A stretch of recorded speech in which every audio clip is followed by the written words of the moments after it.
Rā te takarangi nau mai e te ao haere tua te pō. Te tūtama tāme, te tūtama wahine kia mauri ora ki te rangi, mauri ora ki te whenua. Uhi, wero tau mai rā te toki haumi e, hui e, tai ki e. Ka te ake rā ngā mihi tuatai ki tō tātou nui. Kaihanga, hākua te maha hoki o na ingoa, nei tono koro wai aroha ki rungi a tātou i tēnei ata. Me ngā whakaaro nui ki ngā mate huhu o te wā, tangi hia, poroporo aki hia ki a rātau, ko rūpeke peke hia ki tua te arai, tētahi o rā, ko te taino o tōku nei pāpā, rā ko pare, ko Barry, ko hinga mai nei, i tēnei rā, ka nehu ai ki te wairarapa, no reira, rātau ki a rātau, ko tātou anō ki a tātou. Takahuri mai rā, i ngā whakaaro nui, rā, tenei te reo mai oha ki a koe, Graham. Me o tini āhuatanga ko pikau hia nei e koe i roto i o mahi katoa kia tapu wainuku, kia tapu wairangi. Tēnā koe. Tēnā ono hoki koe, kua tai mai i whiara i tērā atu bei, kia tai mai koe ki tēnei te bei tūturu. No reira, tauranga moana, tēnei rā te mihi atu ki a koe, tāki timu waka ki tauranga, tēnei anō te tauranga tangata ki tāki timu waka o te matau a Māui o ngā tikahu unu. Tēnā koe. Tēnā koutou, koutou whānau me o tini pūkenga o kauea mai kia mātau te kaunihero o te matau a Māui. Tēnā no hoki koe. O reira tēnā tātou katoa. I roto i ngā whakaaro nui, kia whakapāke a tia, ka hurira atu rā ki te reo tāhai whenua. O reira tēnā tātou. Just to acknowledge you here this morning, Graham, and to welcome you into being a part of, I guess, Hawke's Bay's most collegial team of councillors and staff. We acknowledge that we are all standing on the shoulders of the past, and so we have a direction to keep. And we also are thankful to have the skills that you bring and the background that you are able to provide for our Fair Committee, but also to acknowledge the humanistic side of you, which is to the family that sit behind you and provide support, and to understand that this is where you are when you're taking time away from them. Hoi anō, hoi ngā pahu mō tēnei wā, tēnā koutou, tēnā tātou, ka waiata tahi ai tātou i te waiata ni. Pūrea nei, to warm the cockles of the heart this morning.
Kia ora tātou. Kia tāhuri mai rā te rākau kia koutou, whai muri tēnā ka Karakia. Right? Right. So, in following on from the true fashion of Pierre Monroe, I will set the pace. Yep. However, and maybe I'll set the volume too. And you enhance the volume. So you've got the cards in front of you, and I think it's appropriate to use this opening, Karakia. Kia hora te marino. Kia hora te marino. Kia whakapaunamu te moana. Hei huarahi mā tātou I te rangi nei. Aroha atu, aroha mai. Tātou I a tātou katoa. Hui e tai ki e. Kia ora. Ngā mihi nui, Councillor Hokianga. I appreciate the very warm welcome that you've given me, and thank you. I declare this meeting of the Finance, Audit, Risk and Emergency Committee of Hawke's Bay Regional Council to be open, and we'll start by just a few housekeeping matters. This meeting is being live streamed on the Council's Facebook page and recorded for viewing at a later date. In the case of an earthquake, drop, cover and hold, and if the shaking is long and strong, when it subsides, leave the building through the nearest exit. Evacuation, if an emergency alarm sounds, immediately evacuate the building through the nearest exit and proceed to the assembly area on the grass at the corner of Dalton and Fortier Streets. Emergency exits are clearly signposted. Toilets are located down the hallway outside the chamber. We've got two apologies this morning. Michelle McElroy and Jeff Van Beek. Can I have a mover and seconder to accept these apologies, please? Councillor McIntosh. Happy to second. Thank you. Chair says. All those in favour say aye. Aye. Against, carried. Thank you. Moving on to conflicts of interest. Are there any new interests that need to be declared? I'll take that as a no. We'll move on to the confirmation of the minutes of the 18th of February. These have been pre-circulated, so they'll be taken as read. Does anyone have any changes that they think need to be made? No. Can we have a mover and seconder that these are a true and correct record of that meeting? Thank you. Sorry. Tony. Do I have a seconder, please? Give a second, Chair. Thank you. All those in favour say aye. Aye. Against, carried.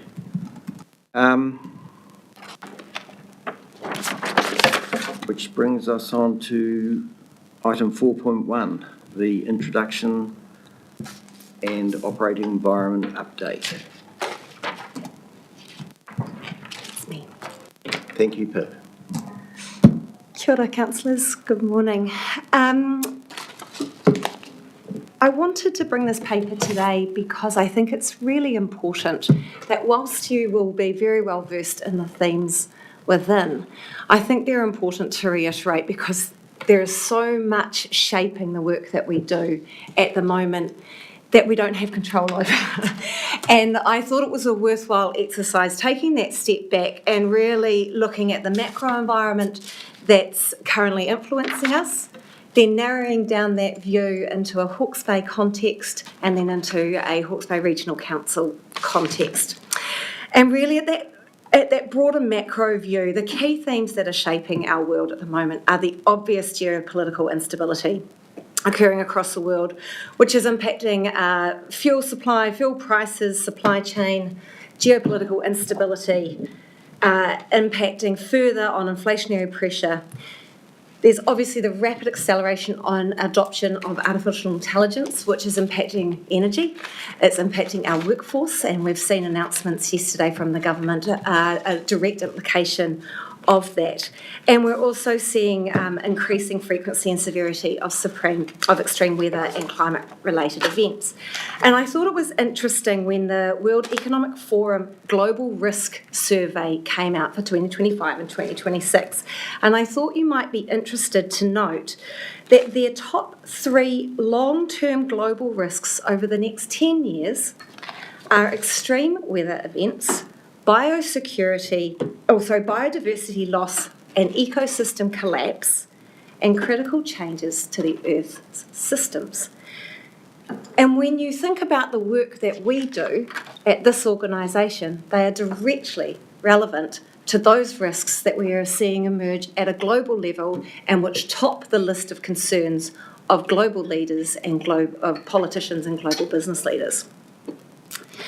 And I think it reinforces the importance of the work that we do and the investments that we want to make in flood resilience, climate adaptation, land and water management, biodiversity protection, environmental planning, and preparedness.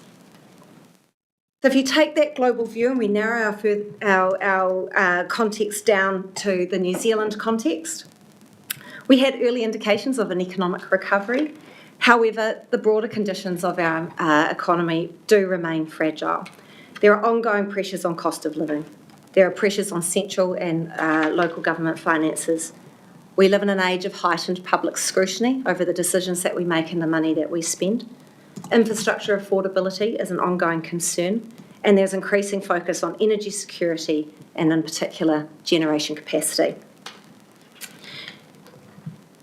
Recent OECD commentary, which was published just a couple of weeks ago, also reinforced the critical need for New Zealand to focus on those things. And again, I draw parallels to those concerns to the work that we do here. Our environment is therefore further impacted by the political environment that we're facing into, with the general election coming up in November, RM reform and the Simplifying Local Government program having direct implications on the work that we do. Taking another step narrower into the Hawke's Bay context, where the cyclone recovery continues to influence our region and the work that we do. Furthermore, we live in a region with a lower socioeconomic profile than the rest of the country, and therefore the economic pressure on our households are real.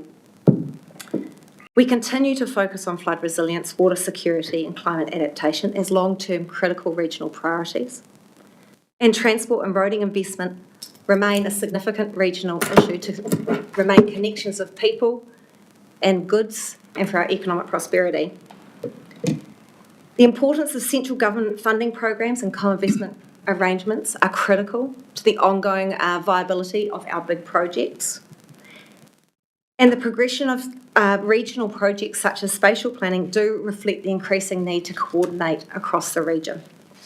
Insurance affordability and availability continue to tighten, particularly after the cyclone, and we'll bring a separate paper on some of the challenges that raises for this council directly. Our economy remains strongly connected to land and water-based industries, which means environmental resilience and long-term natural resource management is critical to the future prosperity and stability of this region. But despite this, Hawke's Bay retains significant long-term strengths and opportunities, and part of our job is ensuring that we position ourselves well to enable those. We then bring in the lens of simplifying local government, and I think importantly, we are positioning ourselves and noting that we are willing as an organisation to work constructively with our territorial authority partners, with iwi, with central government and other regional partners to help shape those future arrangements. And then finally, we turn our attention to HBRC's operating environment, which is influenced heavily by those macro trends that we are seeing, and yet often they're repeated internally as well. And things like cost pressures, tighter financial settings, increased public and political scrutiny also influence our direct operating environment here. We're seeing a greater focus on regional thinking and collaboration across a number of our key work streams, climate adaptation being one, reimagining rivers being another, and even technology services, and we'll be hearing more about that particular one today. The recent fuel supply disruptions have impacted us, and we will be presenting a paper on our approach to managing that to you later. And in particular, this organisation continues to progress a number of significant internal change programs, and that includes restructuring our workforce, ongoing work related to cyclone recovery and resilience, RM reform, long-term planning, spatial planning preparation, and several targeted operational improvement programs. But that combination of activity and that combination of the operating context has brought heightened operational and organisational risk to this council. And in particular, I wanted to call out some heightened people-related risk that we're facing as a workforce, particularly around increased attrition risk in specialist and leadership roles, reduced organisational certainty as we stare into that unknown future, and workplace impacts that are associated with operating in prolonged change and stress environments. So as a leader of people in this organisation, the key challenge really for my team and the ELT over the next period of time will be balancing delivery of BAU services alongside whatever it means to be part of this transition period, alongside leading our people through that change. So in summary, I just wanted to call out today that our operating environment is challenging. But what gave me hope is that our priorities and our investment are aligned to what matters most, both at a global context but also at a regional context. And we are well positioned to contribute constructively to those conversations. So with that, I hope that helps create some of the context for the papers that we wanted to present to you today. And with that, I will pass back to the Chair. Thank you, Pip.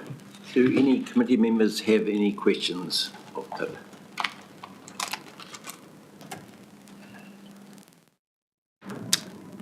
Kia ora, Chair. Welcome. Thank you.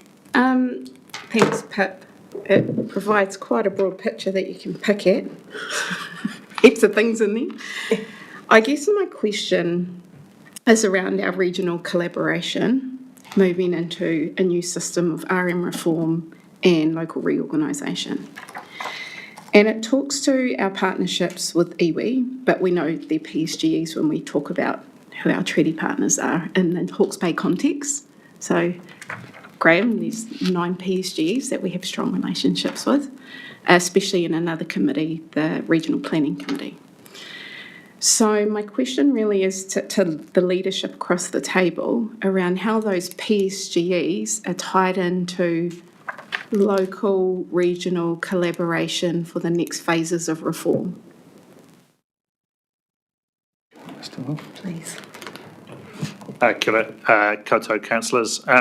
I might start that, and I might ask Te Wairama to join us as well. I think at a leadership level, there are 2 vehicles at the moment. So mayors and chairs, I think, currently do have a leadership forum, and they will need to be considering where they want to go in terms of that engagement around simplifying local government. I think with the government's announcement still kind of fresh on the books, that's an active conversation that I expect to occur over the next meeting or 2.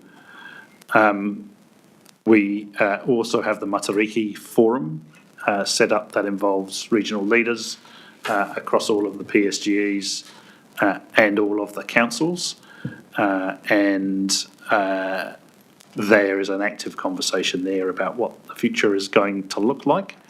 And I expect the next Matariki meeting will also have a consideration of the operational end of spatial planning. That is going to start to then mean that there's a regional governance conversation to occur.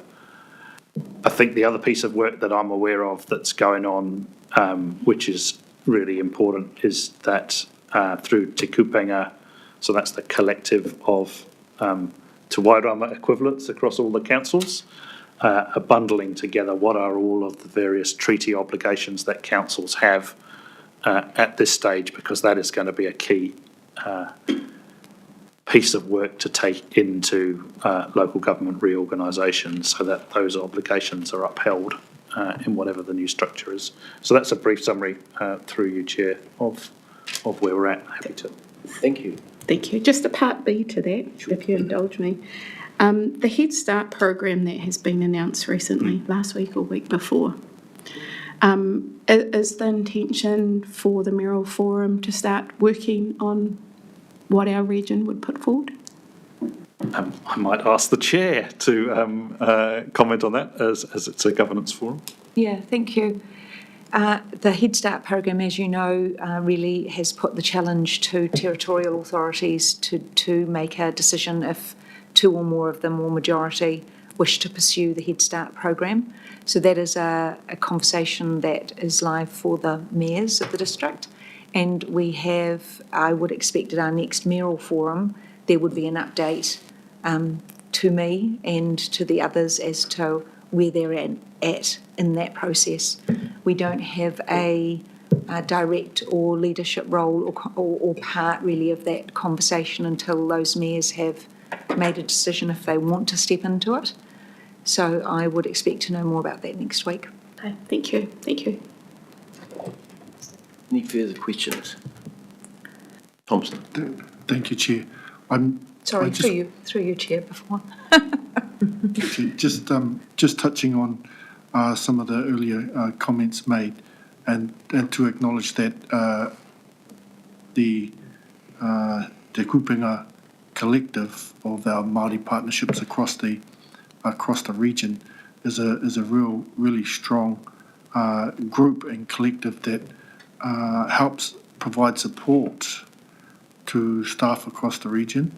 But I think going a little bit further is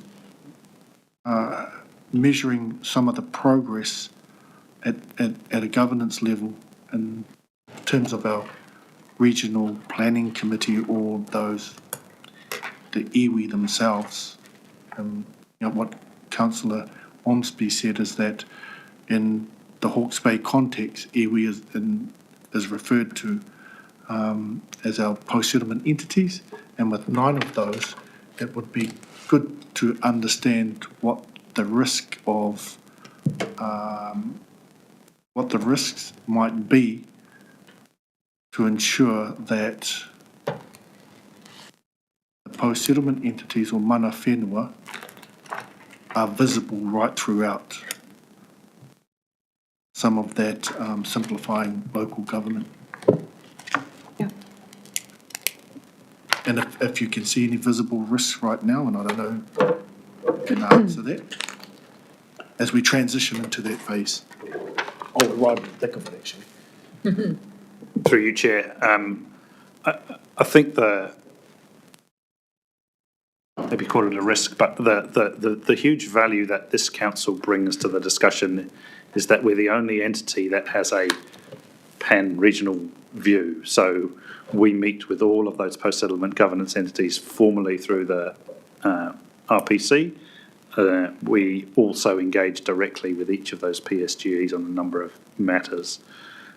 So I think it's really important that that regional perspective is brought to bear in the simplifying local government discussions. The risk is it gets fragmented into smaller parcels across the region. So I think that's one. I think the other significant risk that we face, particularly around RM reform, is that the government has said at this stage it's not going to try and deal with treaty settlement issues that occur as a result of RM reform, particularly things like the Regional Planning Committee. Councils find a way of carrying on and upholding those obligations over the next 2 years, and then the Crown will engage with those relevant PSGs or iwi authorities. That kind of feels like the Crown stepping aside from its obligations and leaving it to us and leaving us in a place of uncertainty. So I think those are the two big risks that kind of see at the moment.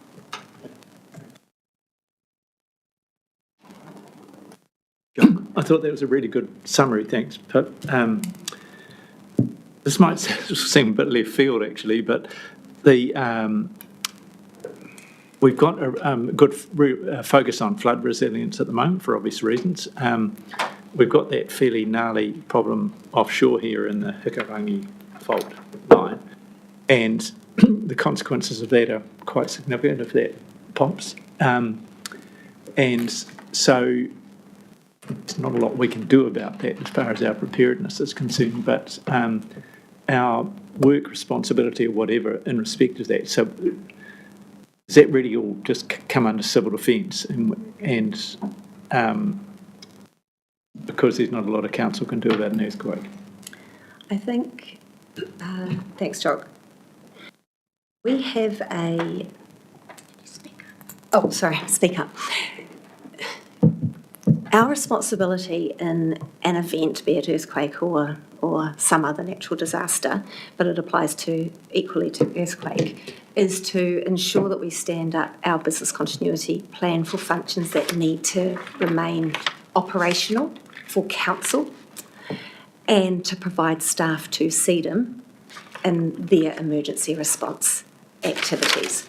So our BCP does cover earthquake and will include whatever functions we need to stand up to support earthquake, and provides staff to support CDEM in their response as well. Okay, thank you. Any further questions? I'll take that as a no. We have a resolution to receive and note this report. Do I have a mover and seconder for that? Happy to move that, Chair. Thank you, Thompson. Seconder? I can second that. Thank you, Louise. Any further comments or discussion? If not, I'll move the resolution. All those in favour say aye. Aye. Aye. Against? Carried. Thank you very much. We now move on to item 4.2. EY available. They are online, yes. Are you going to introduce this I will paper? just introduce them very quickly. Thank you. Thank you, Chair. Paper 4.2 introduces the FY25 audit report and the FY26 audit plan prepared by our auditors, Ernst & Young. They are represented here today by David Borry and Iman Karim, who are online, and they are going to take you through the key elements. So I will pass over to David and Iman to introduce themselves and take you through the key points. Thank you. Thanks, Pip, and kia ora, councillors. Starting with the report on control findings, I might just give a little bit of context for that report. When we closed out our 2025 audit, we provided an audit close report that covered both our view on financial and performance reporting matters relating to the 2025 annual report. Plus, we also provided a view on potential improvements that could be made to council's processes and controls. This report effectively expands on the latter of those two items. So the 7 improvement points that are suggested in this report were also covered in our close report that Council has previously received. The things that are different in terms of this report is it gives slightly more detail on our view on each of those 7 items, and it also includes a management response and a date or time frame with which each of the items is going to be addressed.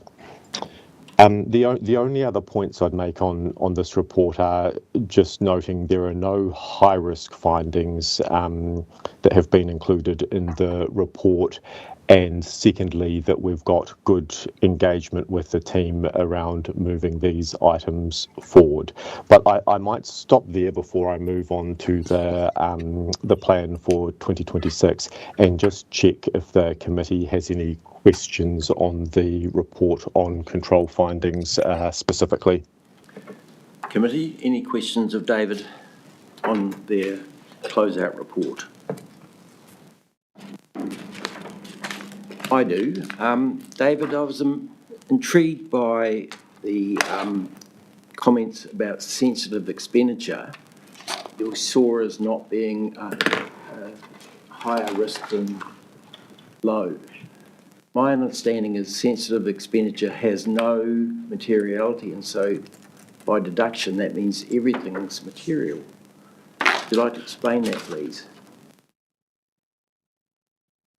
Yes, of course.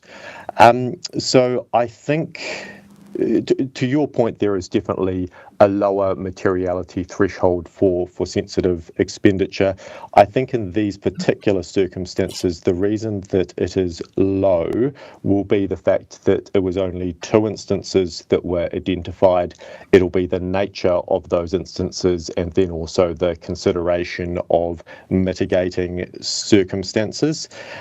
So in this case, I think in particular, it relates to the fact that it's around pre-approval as our finding. So pre-approval was required, but not necessarily obtained, but there might have been other evidence around approval generally, but it wasn't prior to the expenditure being incurred. So I think the short answer is that the reason we classified it as low, it relates to a number of circumstances that surround the 2 particular items in question here.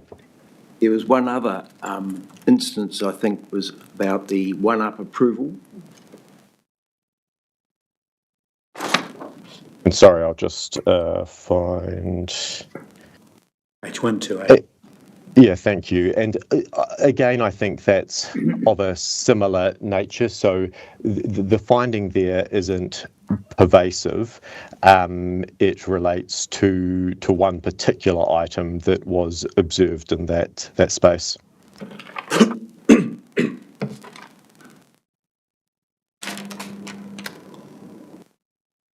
Okay. Fine. No more questions. Can I ask a question? Sorry, Thanks, Louise. Chair. I was just wanting to, what is sensitive spend? What does that actually mean?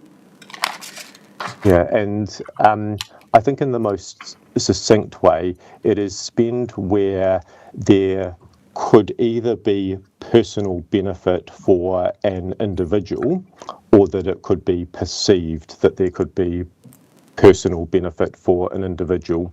And so the kinds of expenditure that we're typically talking about, it's things like food and beverages, accommodation, travel, those sorts of things. Can I ask one more question in the same light? So just looking at the manager's response, does the council take this on board, what you've suggested, and how do we know what's the mitigation for future risk? And that's probably in relation to all of the areas that you've identified. Because I'm reading it, and same with the loans, I'm reading it as you've made a recommendation, you've identified a risk, manager's response is like, yeah, but we've kind of explained that away. Is that how we leave it, or do we get a mitigation?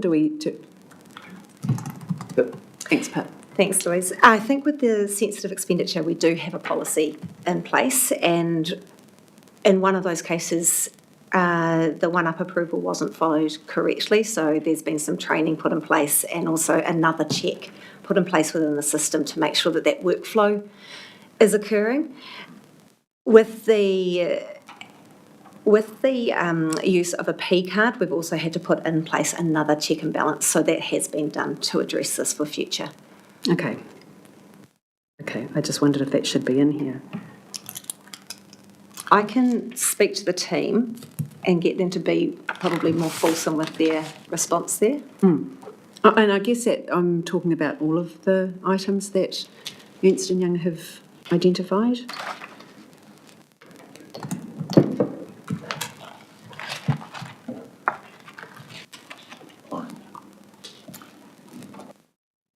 So, any other? Thanks, Pat. Thank you. Tēnā koe. Conrad. Ko te mihi tōtahi, i te mihi whakatau me te karakia tēnei te mihi kia koe e kakaunihira hokianga. Tēnā koe, thank you so much for opening us here today. Tēnā kōrua. David, just a question around page 121 and paragraph 6, and also down on page 126, given this is a $17 million loan book with around 9 years still to run, what controls how it sits around the balance to ensure that it's reconciled back to the underlying loan data in the general ledger? Yeah, and really fair question, because there's effectively a balance to be struck here in terms of it's obviously not a book where new loans are being added. It's going to run off over a period of time. So it's finding the right degree of control and oversight that manages the risk associated with the book.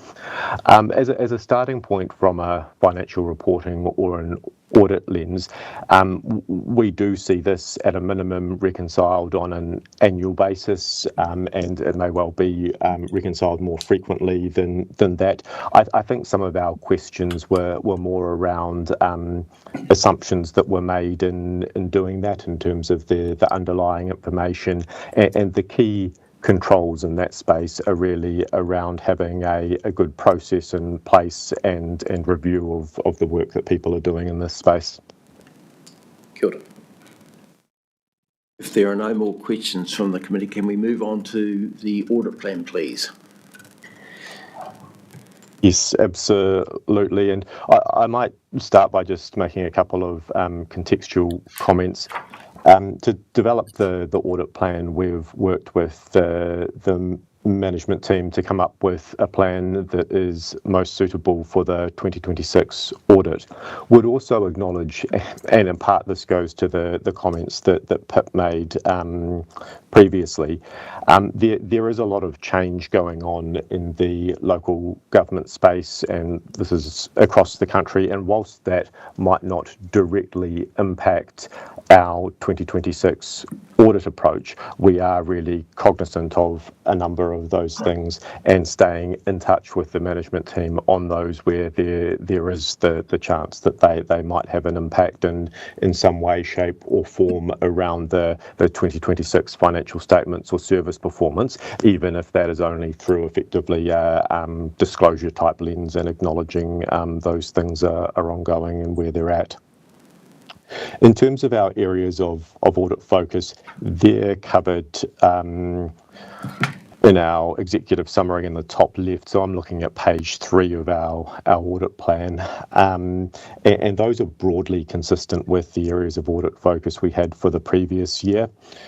Two of the primary areas in a generic sense where we focus a lot of our time and attention is around judgmental valuation matters for assets. So that's effectively where assets are being valued for the 2026 financial year, or where an assessment is being made that the carrying value of assets is a reasonable approximation of their value and whether that assessment is reasonable.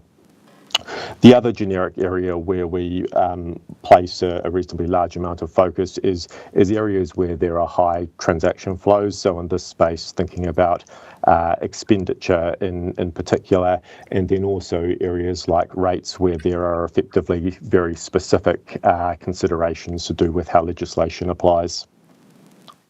In the bottom of that page, looking at the executive summary again, we've summarised how we've set materiality. That is set based on expenditure, which is common in the local authority space, and we've applied a metric of 3% to determine the materiality that will apply to our work. The last point that I wanted to touch on this page was bottom right corner, just around independence. And from an independence perspective, there is very little work that we do for the council group as a whole, other than the audits that are required by statute. But just so people have a reminder and have context, we do the required reporting to the trustee that relates to council's debt, and on an annual basis we do also do agreed upon procedures for one of council's subsidiaries to do with the vote count at their AGM. But beyond that, our other services that we provide to council are minimal. I might stop there, but obviously very happy to answer any questions that the committee has on the audit plan. Questions?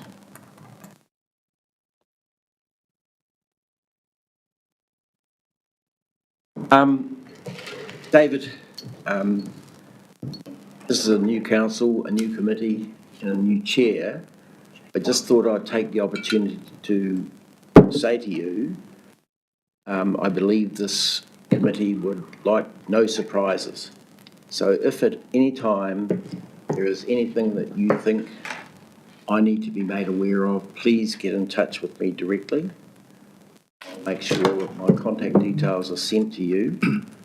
But I certainly don't want something coming up at the last minute and then causing extra work or delays for the council. Absolutely, and very happy to do that. And on our side as well, we're keen to have a well-planned process where there, to your point, are no surprises. Yep. Good.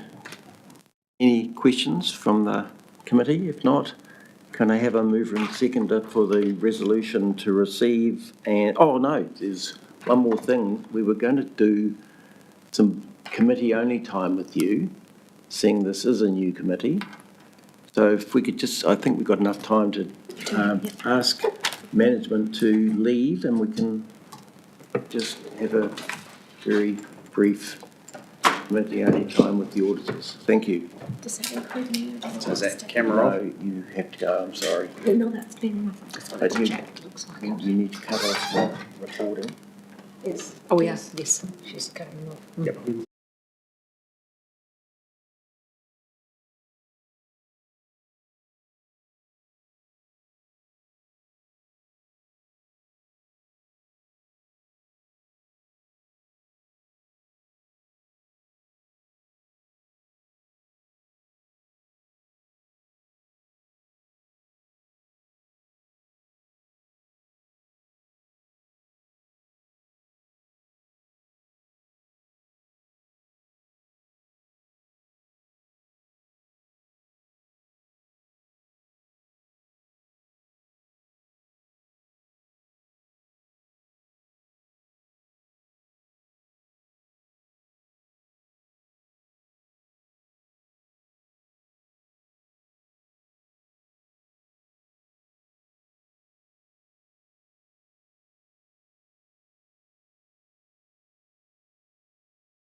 I think for this item, the only thing left for us to do is to pass the recommendation, which is to receive and note the Ernst & Young Management Report for F25 and their audit plan for F26.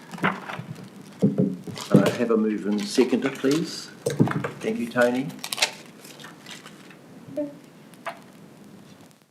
Conrad, would you second? Thank you. Thank you. Any further comments or discussion? Take that as a no. I'll put the motion. All those in favour say aye. Aye. Against, carried. Thank you. Which brings us right on time to item 4.3, quarterly HBRIC update. And this morning we have a presentation from Food East. Food East. So I'll hand over to Food East. No, you'll hand over to me. Sorry. I'm Tom Skirman. Okay. I've just got like 5 minutes and then we'll get on to Food East. Yes, Okay, that sounds good. So kia ora koutou, everybody. Look, it's been a bit of a round of musical chairs this morning. Our chair, Debbie Birch, was going to lead off, but she's actually unwell this morning, so she's elected to keep her head down. So, and originally the Food East team were going to present online because they have a board meeting today, but they've put their board meeting off, deferred their board meeting so that they can be here in person. So the bulk of the discussion will be around opportunity for Food East, and I'll call those guys up. But before we do that, I'll just, in terms of formalities, you have a paper. I'll take the paper as read. There's an outstanding, there's an item that we pointed to in terms of the port. Napier Port reported its 6-month results this morning.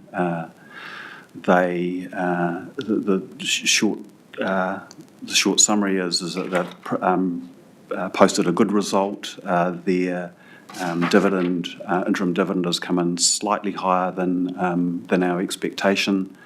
They've had a good first half of the year, but they're maintaining their guidance for the full year because they just got one eye on what's going on in the Middle East and things like that, but currently see no impact. So those announcements are all publicly available now, but that's so that kind of gives us more confidence around meeting Council's full-year dividend expectations. So, look, I think perhaps if you've got any questions around the papers, if we could leave those to the end, but I think probably the more useful use of our time would be to bring the Food East team up. Please do. Is that okay? So I'll step out of the way and ask them to come up, and I'll effectively hand over to Nikki Solomon, who is the chair, and I'll let her introduce the team.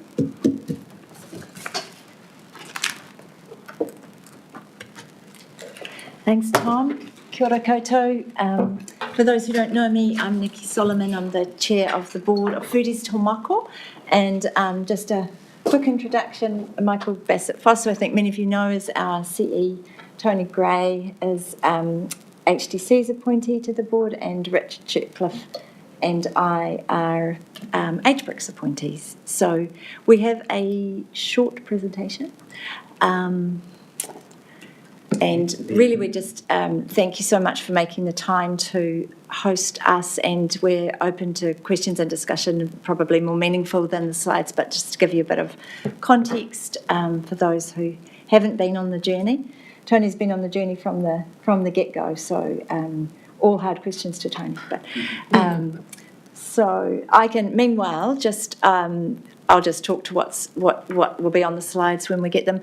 Essentially, so as you know, there was a long journey to the establishment of Food East Tomako, and when we sort of opened our doors mid-24, we effectively had two stunning buildings in a great location, built to nurture and support innovation in the food and beverage sector in Hawke's Bay. And as we know, that's a real strength of the economy here. And I guess the purpose for us then as a board was to go, well, this is a great facility in a great place, but how do we ensure that it's going to create value for the region? Thank you. And so our vision really is that this is a regional asset. It's a strategic regional asset because food and its production are critical to this region and to the country and to the world ultimately. So, yes, sorry, I've jumped ahead in anticipation. So, one back just for a second, sorry. Thank you. So the vision that we set for ourselves is to become an influential centre for food innovation. And I've worked in the food industry for more or less my whole life.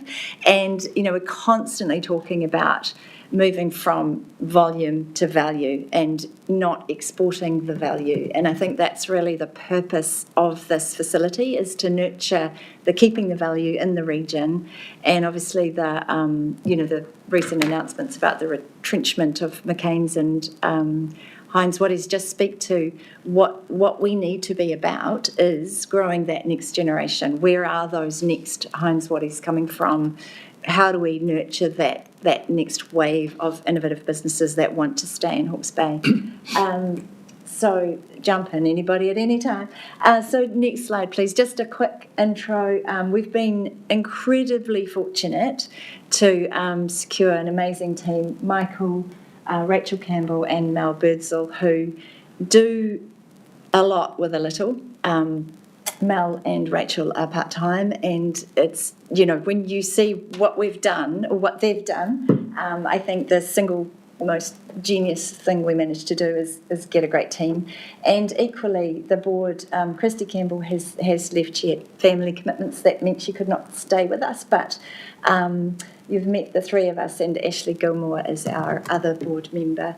And again, I just, hats off to the board. I think it's a great team, and it's an exciting and exhilarating sort of journey. I'll hand to Tony to give a little bit of the next slide, please, the history and the journey.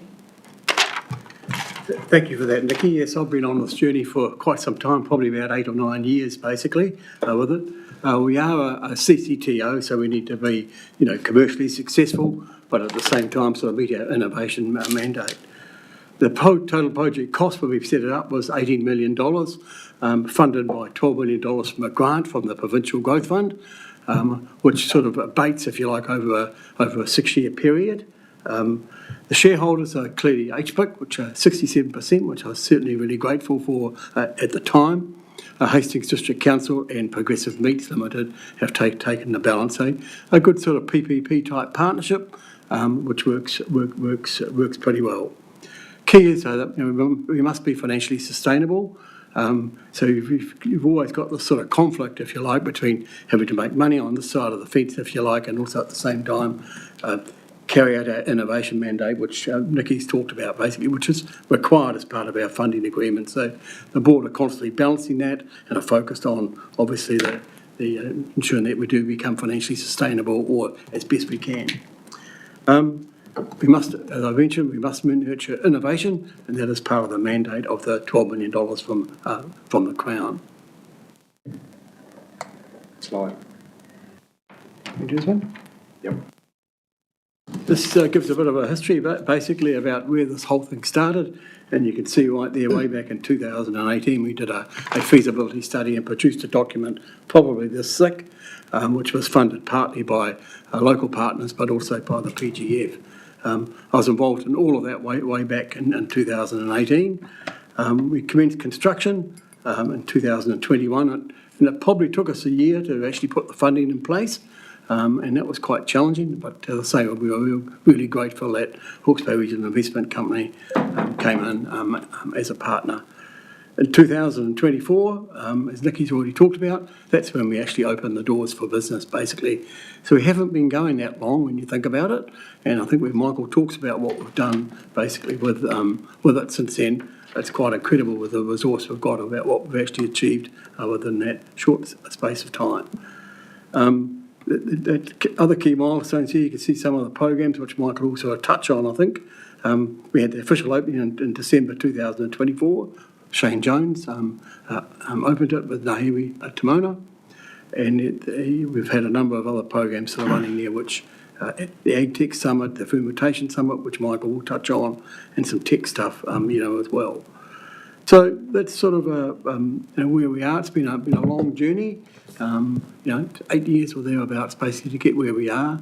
The initial journey started with support of HTC, so they sort of led it initially and bringing on other partners. So very grateful for HTC for having the initiative to sort of, what I call sort of seed fund, if you like, this, and certainly very pleased that HBRIC have come on board as well. Kia ora. I just got 3 slides which talk to our programs and the innovation pillars. So thanks, Leanne. The first pillar is around industry, obviously, and in relation to sort of the onboarding tenants as a cornerstone to actually being financially sustainable. It's been tough. The commercial leasing market, won't surprise you, it's been really hard. So for the last year and a quarter, we've now got to a point where we've got a nice mix of anchor tenants and startups, which was always the vision. Anchors providing stability, startups providing the context around innovation and growth. We're 75% full, which is positive, and we're after being open for business for a year, we're now starting to see the fruits of innovation come to life. And as an example, 3 of the businesses that are resident at Food East Taumako have developed projects as a result of being located there. They're either collaborating with other businesses that are there to spawn those, or they've bumped into someone that comes in the door, which is the foundation of innovation. We completed our second industry survey just recently, and there's some really interesting trends. I won't dive into a lot of this because just due to time. We launched the Innovation Club late last year. Now that we've got a good program of events and tenants, it gave us the confidence and feedback from industry around what they valued at Food East.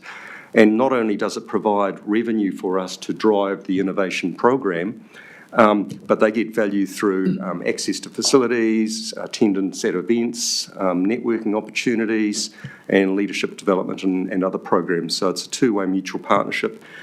Some of the icons of our initial partners are up there. We've got 11 partners on board at the moment and making good traction there.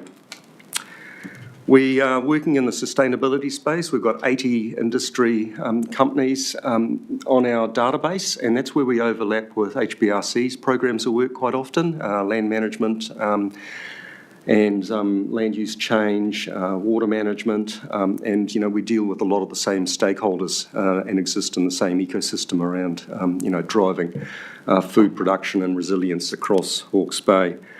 And another point I'll just talk to with the recent announcements of McCain's and Heinz Wanties. Just a couple of weeks ago, we hosted a forum of industry leaders to work through, I think the chair was there, just to work through what the challenges and the opportunities were across the sector, which actually spawned, some really good discussion and a lot of support.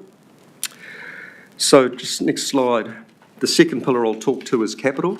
Hawke's Bay has some of the highest proportions of high net worths in the country, yet it was the only region in the country without a regional framework to coerce investment into the business space. So we've launched an investment group. In our survey, 30% of businesses nearly identified access to capital as a barrier to growth, and that's similar to a number of surveys we've seen around the place. We've had 3 forums, a very engaged investor group across the region. We've got partners on board from the commercial sector that actually help us fund and drive that program, and we're busy signing up partners. We're doing this not in isolation. We've partnered with Manawatu to delve into their innovation ecosystem, and Taranaki, which gives us back-end functions and the scale with investors and deal flow to really energise our local scene. So that's an exciting development. And next slide is the last pillar, is education. We, again, in our efforts to delve into the innovation ecosystem over in Manawatu that coalesces around universities, we've been driving a partnership with Massey and more recently EIT as our local stakeholder. Initial focus is on the port sector, and that's about ensuring that the curriculum development aligns with the needs of industry, and the pipeline of skilled labour, again, actually helps build their workforce development. So, you know, I think there's been a lot of discussion over the years about closer relationships with Massey University, and it's really nice to see this come to fruition. And just in terms of the last slide, Leanne, thanks, before we open for questions, you know, what is next? And we're all facing the challenges around geopolitical change and challenges. Having a facility like Foodies Taumako as a regional strategic asset, you know, needs the support of the region to actually really bring it to life. So we're excited to have started the journey and, you know, be making really good progress. And just sort of linking back to the Chair's comments right at the start, you know, where are the next innovative food companies coming from? Food, primary sector, is the heart of the Hawke's Bay economy, and sort of we're in the value chain alongside HBRIC and the port, actually, around adding value to food and nurturing that next generation. Is that the end presentation? Yes, thank you. Any questions from the committee? Jock? I think it's a Michael one. Are you in touch with the likes of Icehouse Ventures and those sort of entities who support innovation across the board, some of which is food, you know, so that they know about you? So if you're someone in the food sector and you're looking for opportunities to rub shoulders, they know about you. Yes, I've talked with most of the regional investment groups around the country as part of the journey towards sort of establishing something in Hawke's Bay. In relation to Icehouse, they had an event just last week, Black Barn, pretty flash event. So we talked in advance around our efforts to energise the investment community, and they saw value in that. We naturally got an invite, and I was offered, you know, seats at the tables to a number of our investment groups. So that's just a tangible example of, you know, our involvement across the whole New Zealand ecosystem. Yep. Louise? Hi, thank you. So I've got two questions, if that's okay. Sure. The second one's probably a quick one. Just how do you measure financially your success? Do you have sort of a measurement of return on investment, if you like? That's my first question. The answer is yes. It's slightly complicated in that I guess there's the immediate, you know,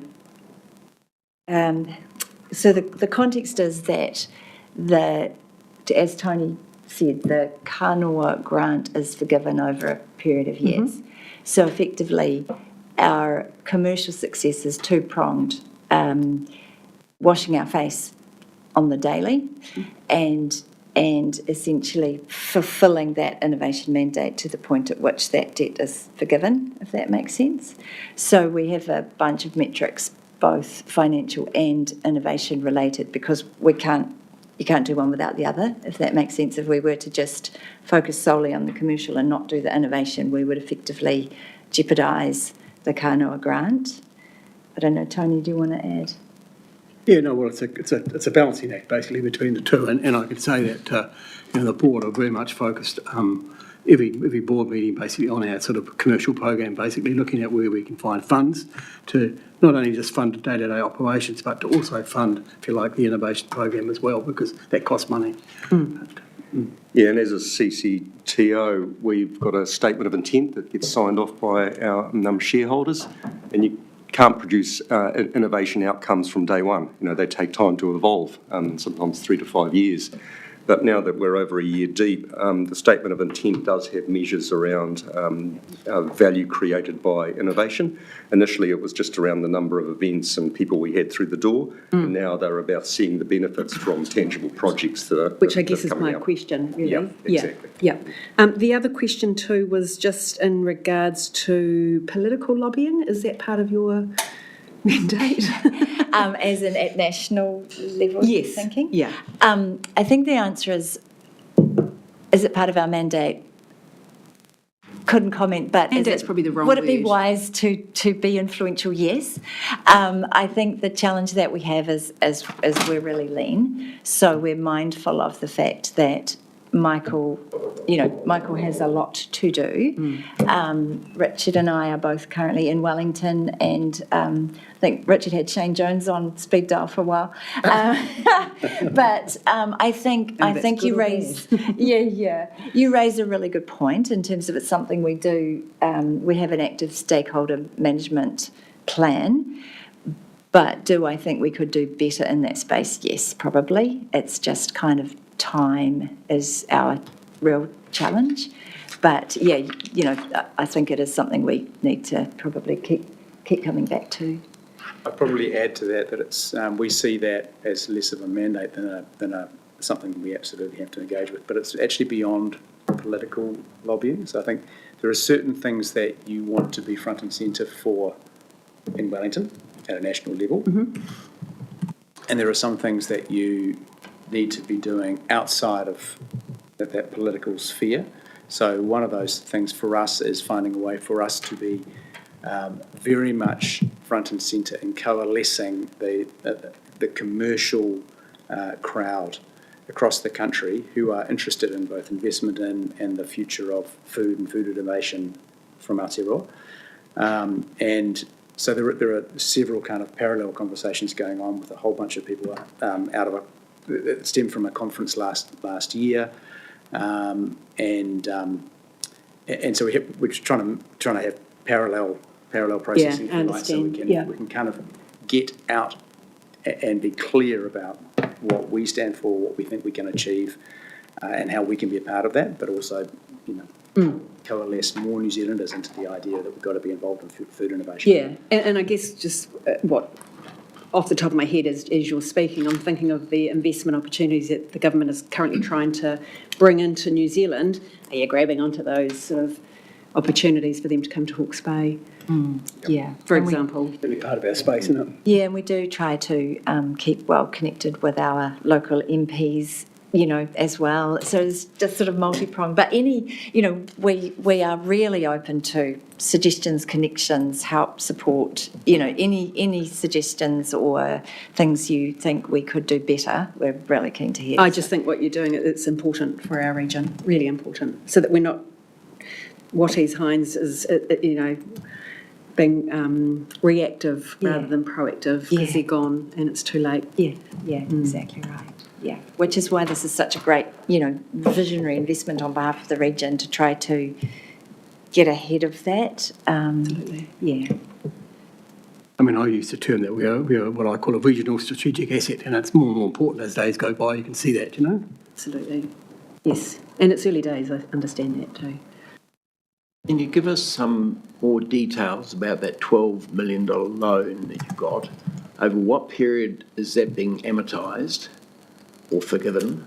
And are there any conditions to those forgiveness or tranches of forgiveness? Yeah, it's a $12 million grant which abates over a 6-year period. So, and providing we produce our sort of innovation mandate and we do the innovation things, it just gets abated each year. So over a 6-year period, the whole thing is waived basically. So that's the challenge, and the challenge we have as a board is, how much of that innovation do we need to do to make sure that we preserve that as a grant and that it's not, if you like, clawed back by the Crown. Right.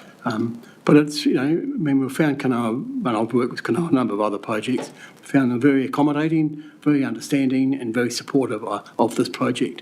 We were probably one of the first ones they got off the block way back in 2018, and the representative from Kanoa has been involved in this project, from day one. Just to quickly add to that, the context for those 3 pillars that Michael talked to,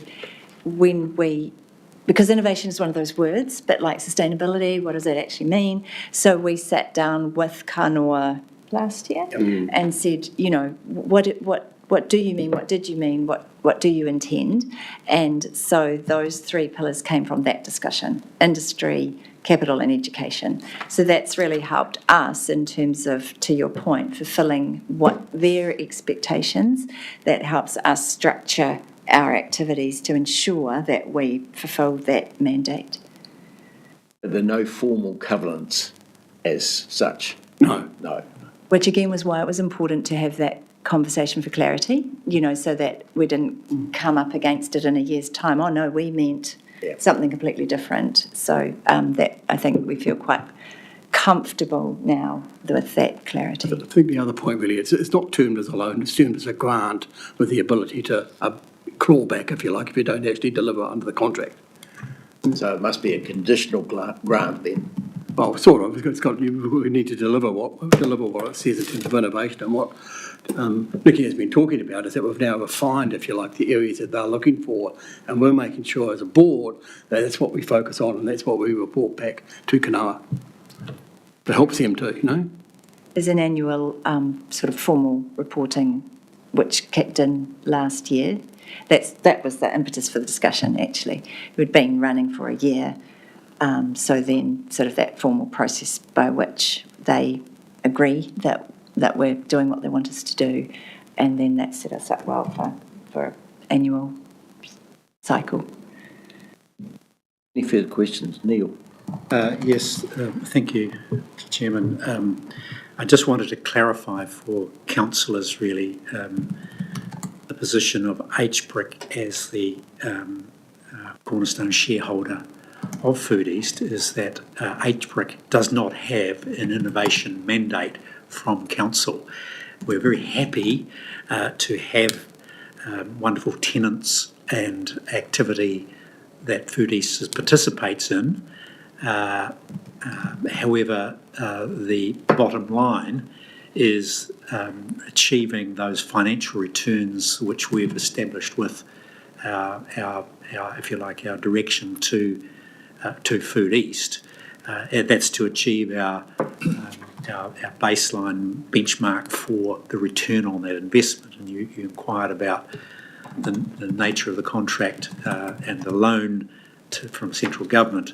That's part of the, if you like, analysis or the return on that investment over time. And therefore, our interest is to ensure that Food East is meeting its requirements around that contract, so we do achieve the financial outcome that we've set. It's a great thing we're doing this. It's good for the region, but it's a happy coincidence that that's being achieved through the investment company itself. But it's not the driving force for HBRIC. If there are no further questions, I'll thank the Food East people for their presentation and answering questions for the committee. Thank you very much. Thank you for having us. Thank you for your time. Thank you. Thanks, Tom.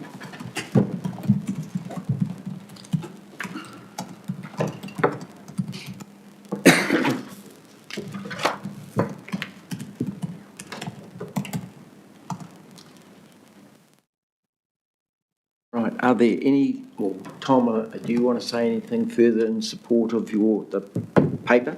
I mean, look, the only thing I will say in terms of the Food East, I'll say it now that they're out of the room and things like that,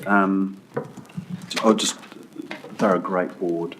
And it would be easy to, their credentials around food innovation, between Nikki and Richard especially, and Tony's, knowledge of how things work here is we're very, very fortunate to have them. They're very, I don't think, when it comes to food innovation, I don't think there's a stone they haven't tried to kick over or look at. So they're certainly sweating the asset as much as they can, and they're very proactive at sharing communication. So to Neil's point, we're very clear about where we're sitting with this investment. So. Do committee members have any questions of Tom while he's here? Because there are there's some papers in there about the performance of HBRIC, I think. Jock? The port share price get a bump this morning? I didn't look. You're agnostic as to port share price, Councillor. You are. Any others?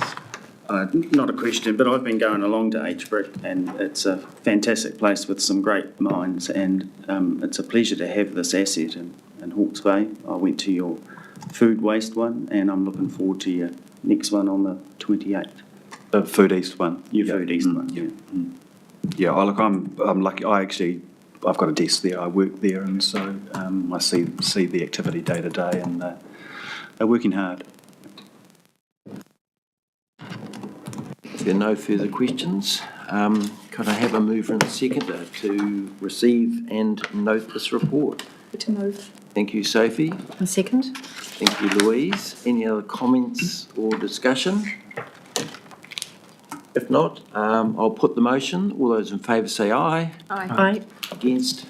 Carried. Thank you very much. Thank you, Tom. Which brings us to the next item, which is the quarterly financials. And Pip, I think you're in the gun again. Thank you very much. I'd like to invite Tracy O'Shaughnessy up to the table to assist with this paper. And firstly, before we start, I'd just like to acknowledge that we are very thin on the ground this week with our senior finance team.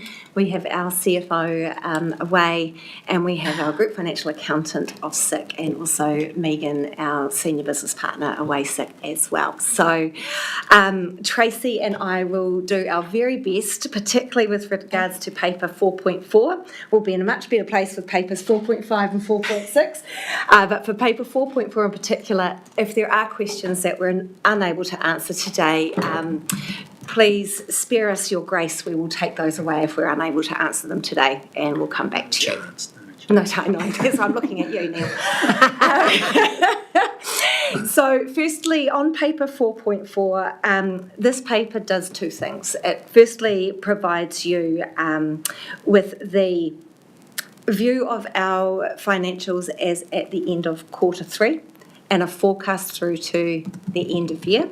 And it also provides you with an indicative view of the carry forwards that we'll be looking to take forward from this financial year into next financial year. Those primarily relate to loan and reserve funded work that we haven't been able to complete this year, and we're looking to carry the completion through to next year. Look, in summary, this paper tells the story that our financial position is fundamentally stable. We've got strong balance sheet, a strong investment base, and really prudent debt and liquidity management. Most of the big variances that you see inside the paper are really related to timing and accounting related fundamentals rather than indicators of any financial stress. And we're heading towards a balanced budget at the end of the year. The biggest areas of overspend are in emergency management related to the cost of the coroner's inquiry, and corporate, mostly related to redundancy costs and debt servicing costs. And these are being partially offset by underspends in other areas and the additional 0.5 million dividend. But overall, as I said, we're tracking towards a balanced budget at the end of the year. One of the biggest operational challenges for the team is the pace and delivery of our infrastructure programs, in particular NIWE. That keeps Tracy very busy in terms of balancing debt requirements with cash flow requirements. So that's a constant balancing act, and Tracy will talk more to that through her papers. I also wanted to reiterate that, as I communicated with you via email earlier in the week, that HBRC has had Fitch reaffirm our AA credit rating, which is a fantastic result, with a stable outlook. And in particular, they called out, and again, thank you to Tracy, our prudent debt and liquidity management. And in particular, they did a peer review across similar councils, and they said that we were one of the strongest position in terms of our finances. So big credit to the finance team for that. So I will leave it there and open to questions Thank you, And we'll Pip. do our best. Any questions from the committee? I do. Sorry, I didn't think I'd have many questions today, but I'm on a roll. Hopefully a quick question. So when you say that the overspend, which is the coroner and staffing redundancies, being picked up by underspend, what sort of areas have they been picked up from? So ICT has been a big so technology has been a big contributor to that. Other areas? Transport. Vacancies, yes, sorry. So we've held back a number of roles, which has offset some of those and staffing costs. Oh, okay. Some of that. In transport, you said? Transport is also an underspend so far this year and is not expected, even though there is potentially some fluctuations expected with regards to fuel prices. We still expect them to come in under budget. Okay, that's fantastic. So it's not any area like catchments or maintenance or anything like that? That's Catchment's currently tracking under, but their spend tends to ramp up in Q4. Yeah, so so you're not taking from that, though. We're not taking that, no. The underspends in ICT have been formally given back no, that's fantastic. into the budget to help offset that. Yep. Thank you.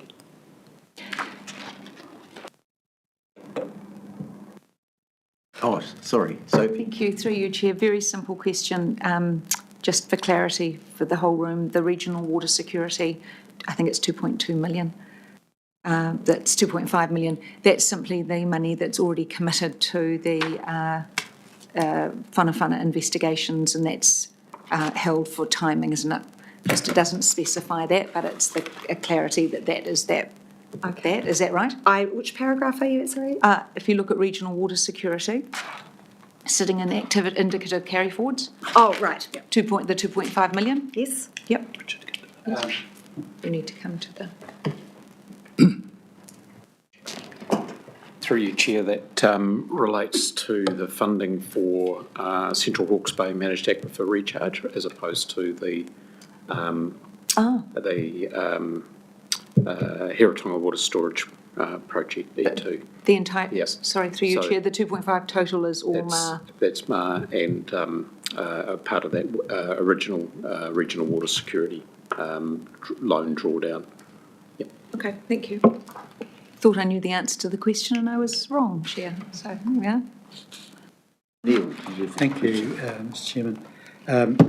Pip, I've just got some, maybe this is sort of homework, really. I'm looking at paragraph 12 in the paper, expenditure on activities 1.91 million over budget. I'm just trying to understand your reference there, emergency management 1.256 mil over budget, and then 1.3 mil of expenditure from the coroner's inquiry. Does that mean that the annual plan budget for emergency management as it stood prior to the additional 1.3 is underspent by the difference between 1.3, yes, etc., and then the 1.3 is making up the net of 1.256. Is that how I read that? Yes. Okay. You've mentioned there. So does that? Am I to read that the 1.3 coroner's representation is coming out of the civil, or is being allocated to the civil defence budget? Is that how that's been processed? Yes, but I believe it's loan funded, the coroner's inquiry. But nevertheless, the expenditure is located in that bucket, yes. Obviously, there are a range of both approved unbudgeted expenditures and unapproved unbudgeted expenditures. I wonder whether you were able to produce a small summary table of what has actually been approved post the adoption of the annual plan. And so we're able to identify clearly, if we could have the item, the date of the council resolution, so that aligns with that expenditure, unbudgeted expenditure. The other, and it links to page 62, the forecast, which I want to examine a little bit further, paragraph 36. It's talking about both the cyclone recovery activity, 0.5 provision for the coroner's inquiry. You see that on page, on paragraph 36.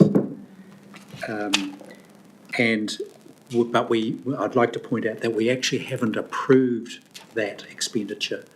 We've received an update of the reported expenditure, anticipated expenditure, but the council hasn't approved that. So I'd expect there to be a resolution of council at the next council meeting identifying that unbudgeted expenditure and approving as expenditure. Does that make sense? Is that for the additional 500,000? Yeah, for that one, yes. And I just, someone will help me out with my memory on the fit for future anticipated costs, whether in fact council has resolved to approve that unbudgeted expenditure. Can't recall. Does anyone remember? What are you asking? I'm asking from my recall of the discussions we've had about these items, we've received a report or an update, but there's been no deliberative action by council to resolve to approve that expenditure. For coroners and for that additional coroner. We've got the 1.3 million back on 27th of August, but we don't have the 0.5 approved. Okay. We've got it anticipated, I suggest, and I'm wondering whether, and I can't recall, and I can't find where those redundancy costs, etc., have actually been resolved by council. So we can, if we have a table that identifies those, that would be helpful to know that. Could I follow on, Mr. Chairman? I'll just quickly respond to that and Sure. say, yes, absolutely, I'll bring that table. We've started gathering that information, Sure. so we'll have that to hand, so I'll make sure that gets socialised appropriately to council. Sure, okay. Can we have a report as an association with that to ensure that our procurement policy has been followed in regard to contracting of those respective services? Or coroners? The coroners in particular, but other, if there's, we need a check on the approved expenditure, the approval of unbudgeted expenditure and associated procurement, compliance with the procurement policy. With your indulgence, Mr. Chairman, if I can take you to paragraph 28, you've stated there are no significant credits processed in regard to freshwater science charges. So there are none? I would have to take that one away and ask. Okay. And again, Mr. Chairman, if I could go to paragraph 35, into forecasting. If I can turn your mind to the 1.128 million forecasted variance, positive underspend on transport. Can you confirm that that figure is likely to occur and has been evaluated in terms of the forecast, Tracy? Do you want me to speak to that? Yeah, sure. So I'll definitely double check on this, but we looked into that number, and the information that I've had back is that the transport underspend is correct as per this table, and we don't expect it to be have any material changes through Q4. Sure. Okay. The only possible impact to that would potentially be fuel prices. Sure. But I will come back and reconfirm that for you. And policy and regulation too, while you're at it. Just a question in regard to transport, because it's a targeted rate. I'm assuming that any annual exceedance or underspend goes into reserve, the transport reserve. Is that correct? Yes, it sounds. Yes. Yes. And further, does is that then entered into the calculation for setting the targeted rate for 26-27? Trina, do you know the answer to that?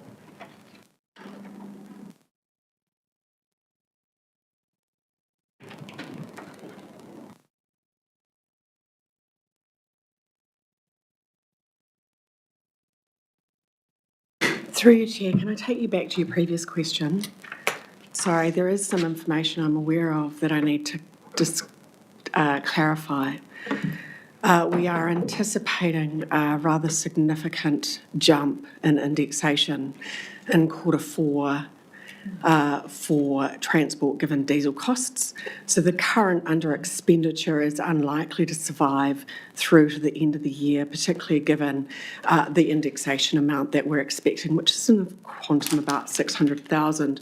In addition, we are likely to be overspent on total mobility, which is also in the PT rate by 600,000. We're expecting to have an underspend by the end of the year of $200,000 in the PT accounts, which will then be transferred through into the transport reserve.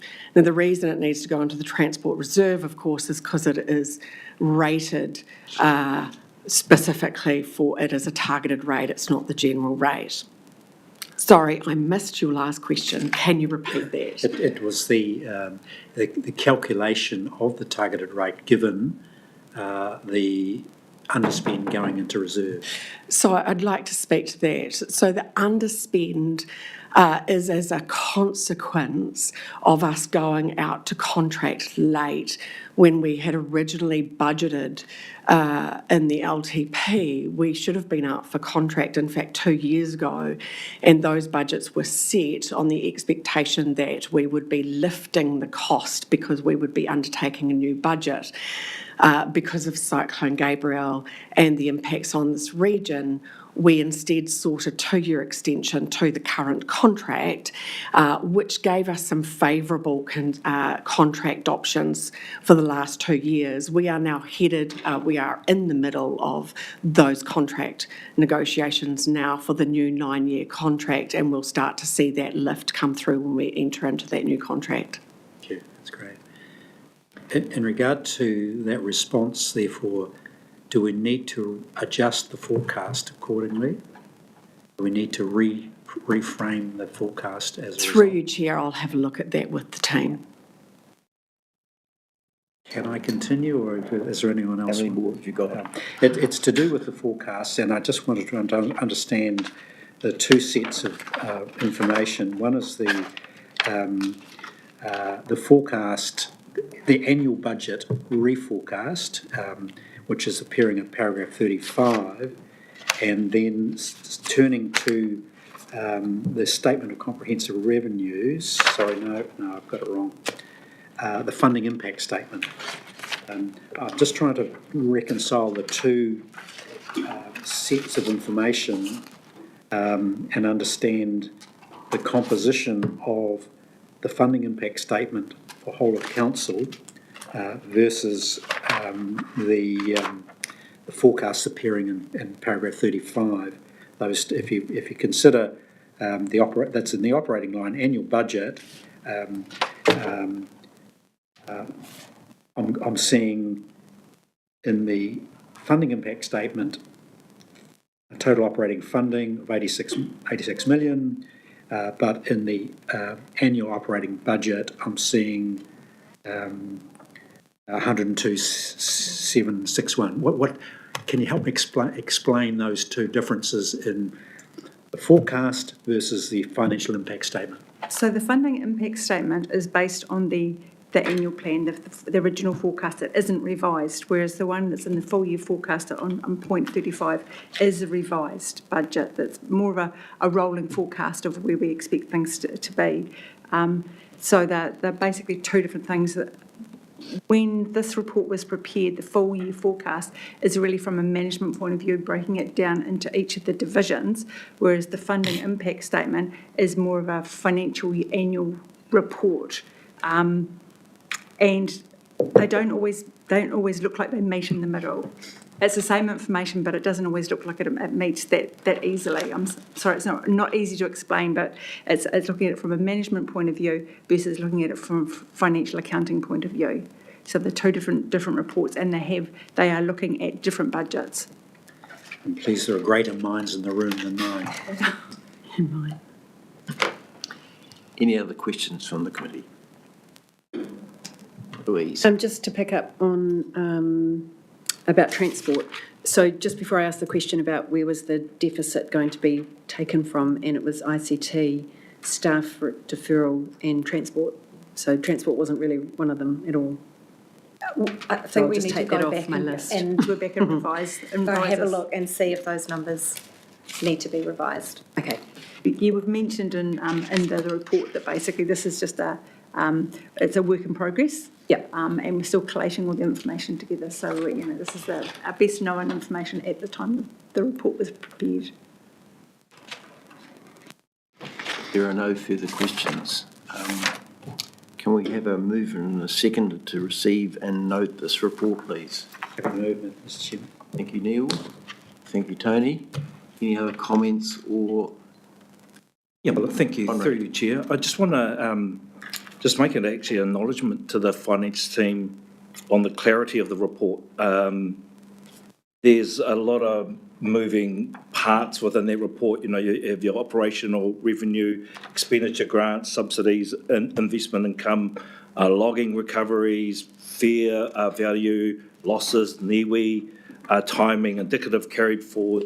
And I just like to acknowledge it was and it was picked up really well by Councillor Curtin on if we can pick these up, that means it's been presented well in a way that's more readable. So I just want to make acknowledgement to the team for creating the report to a standard that's readable for us and that we can understand and then come forward with some questions. Kia ora.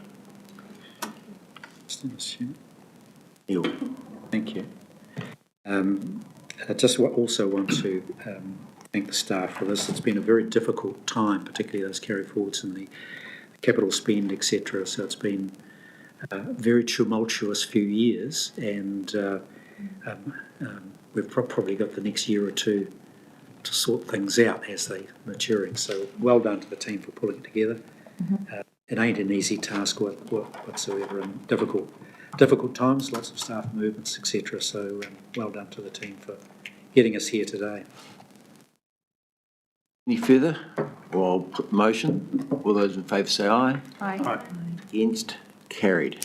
Thank you very much. Thank you. We now move on to the report on Treasury policy.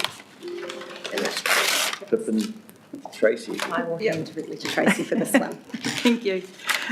This one I'm a lot more familiar with. And I'd really like to start with the point that Pip made about the Fitch report coming out with the latest affirmation of our credit rating. It's really, really pleasing to see that they have pointed out that we have, we've got strong financial controls, we've got good treasury measures, there's no weak risks in our financial reporting, and that we're prudent in our debt management and liquidity. And that's one thing that Treasury spends a lot of time focusing on, is making sure that we're making good, sensible decisions, not rushing into anything, and also thinking not only about the short term, but the long-term picture as well. So we juggle not only our day-to-day requirements, but we're always thinking about what does this mean 4 years down the track? What does this mean to our ratepayers further on down the track? Cash flow forecasting at the moment is quite a challenge. We've got several different pictures in play. We've got our normal funding that we have to operate on. We have, we're trying to fund the Crown reimbursements of the NIWE project. We also have other challenges coming up with regards to slight delays sometimes when the Crown isn't able to pay us on the due dates due to the fact that their systems have let them down and we can't even lodge our claims. So there's a few challenges that come on that. So we employ different tools to be able to manage all of that. We use short-term commercial notes. We don't currently use our standby facility, but we may look at introducing a cash advance facility and replacing the standby facility with that, which will give us flexibility to be able to draw money for very short periods of time, 10 days, 7 days, whatever it is our creditor cash flow holes are creating. So we also have the fact, obviously, that we are concerned, we are prudently making sure that our share of the NIWE projects are funded through a different funding stream through LGFA, where we receive a higher discount on the cost of funds for that. Then we also spend time looking at the debt picture and the debt maturity, making sure that our compliance with our policies with regards to how much we can have in short-term maturity, how much we can have in long-term maturity, and the challenges that borrowing short-term places on that 0 to 3 year bucket is quite huge. So it's a daily challenge to be able to predict how much space we're going to have in that and make sure that we continue to comply with the policy. And that is why we've noted in our report today that we potentially may have pressures on that 0 to 3 year bucket, and that we want to signal that if they do arise, we will let you know as soon as they have and what we have done to mitigate them. So we can't confirm they will happen, but we're just letting you know that it may potentially happen while the NIWE project is going on and basically till June 2027. If I can just comment, compliance with debt policy is a problem that many councils are experiencing at the moment with the transfer of water assets to new entities. And I think by far the easiest way to manage this is just get the committee to note there is breach and they support it, because it's going to be something that's going to be with us for some time during the reforms. Perfect. And that's why we've got the recommendation number 2 on the report to note that there may be potential non-compliance with the policy. All other measures with regards to Treasury were well within policy. Our ratios are good. Our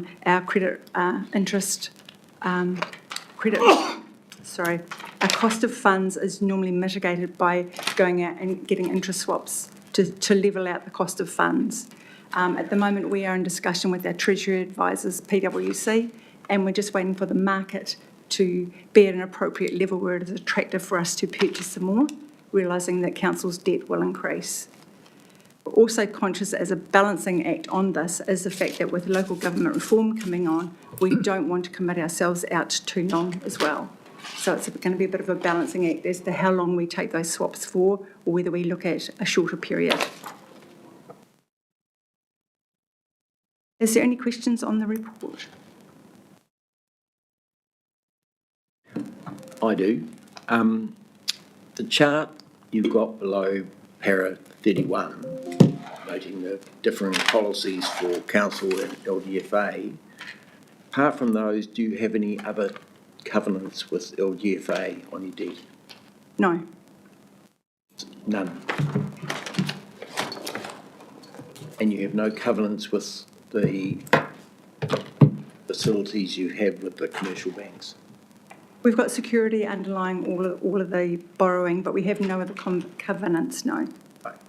That's fine. I just want to make sure that all covenants are being complied with. I think this committee needs to be comfortable that they know that information. Any further questions? If there aren't, can I have a mover and seconder to receive and note this paper, please?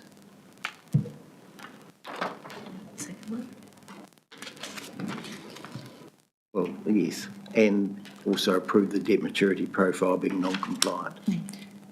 Chair, question back to you. Are you happy with the wording of that, given your comments?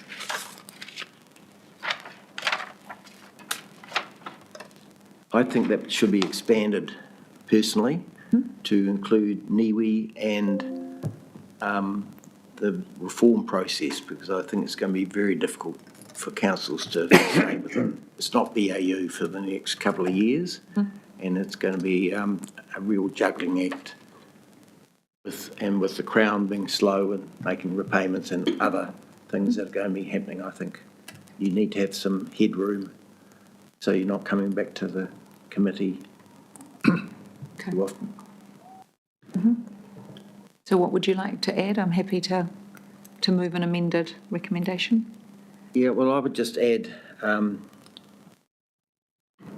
that second bit, if we just said delivery of the NIWE program and sector reforms, and then just carry on. If we just insert that amendment, I think that would cover it. Are you happy to move that? I'm happy to move that if there's a seconder. Yep. Do we have a seconder? I'll second it. So we'll take the amendment first. Is the committee comfortable to support that amendment to the resolution? All those in favour say aye. Aye. Against? Carried. Now, secondly, I'll put that amended resolution, and we have a mover and seconder for that? Yeah, okay. So if there's no further comments or questions, all those in favour say aye. Aye. Against? Carried. Thank you very much. Which takes us on to item 4.6, insurance renewals, and again it's Pip and Tracy. Thank you. A few weeks ago, we brought a presentation to Council about the lessons that we're learning through the cyclone claims process. And that process has really highlighted a few issues with our insurance approach. So what we're bringing to you today is a paper that outlines how we intend to tackle that. And we're looking at a two-phased approach. The first is we have an insurance renewal on our existing asset base plus the assets that are coming online with NIWE due in November. So the work to get to that renewal is underway now. Our proposal for the short term for that first renewal is to roll over existing policies and coverage with sensible, targeted alterations and adjustments based on lessons learned, and, which is not noted in here, this and, is we will subject that renewal to an independent peer review. We're in the process of getting that resolved at the moment. Our second proposal is that we then do, in the medium to longer term, a more strategic review of our insurance approach, based on the lessons from Cyclone, based on the affordability pressures, and based on the tightening of the insurance market, which is making insurance on these types of assets for weather events much harder to get. How do we tackle that problem? As I spoke to in the council workshop when we brought the presentation, we are also engaging some specialist expertise to help us with that problem statement. So that's what we're bringing to you today. I'll pass to Tracy to see if she's got anything further to add. Just very briefly, as Pip said, the challenges that we're facing with insurance it's coming from many different fields. It requires a deep dive, but life is going on, and we've got our renewal dates coming up. Because some of our policies are group policies, we have to collectively move with a group, and for us to make a strategic change to actually pick up a policy and go out alone is going to cost us a lot more money. So we need to be very sure that we actually really want to do that. So that's why we're proposing the twofold approach. Some of the proposal on the cover for the 26-27 year won't solve a lot of the issues. There's still going to be issues outstanding. There's learnings from the cyclone that we definitely know that we've got to revisit some of the cover that we've got.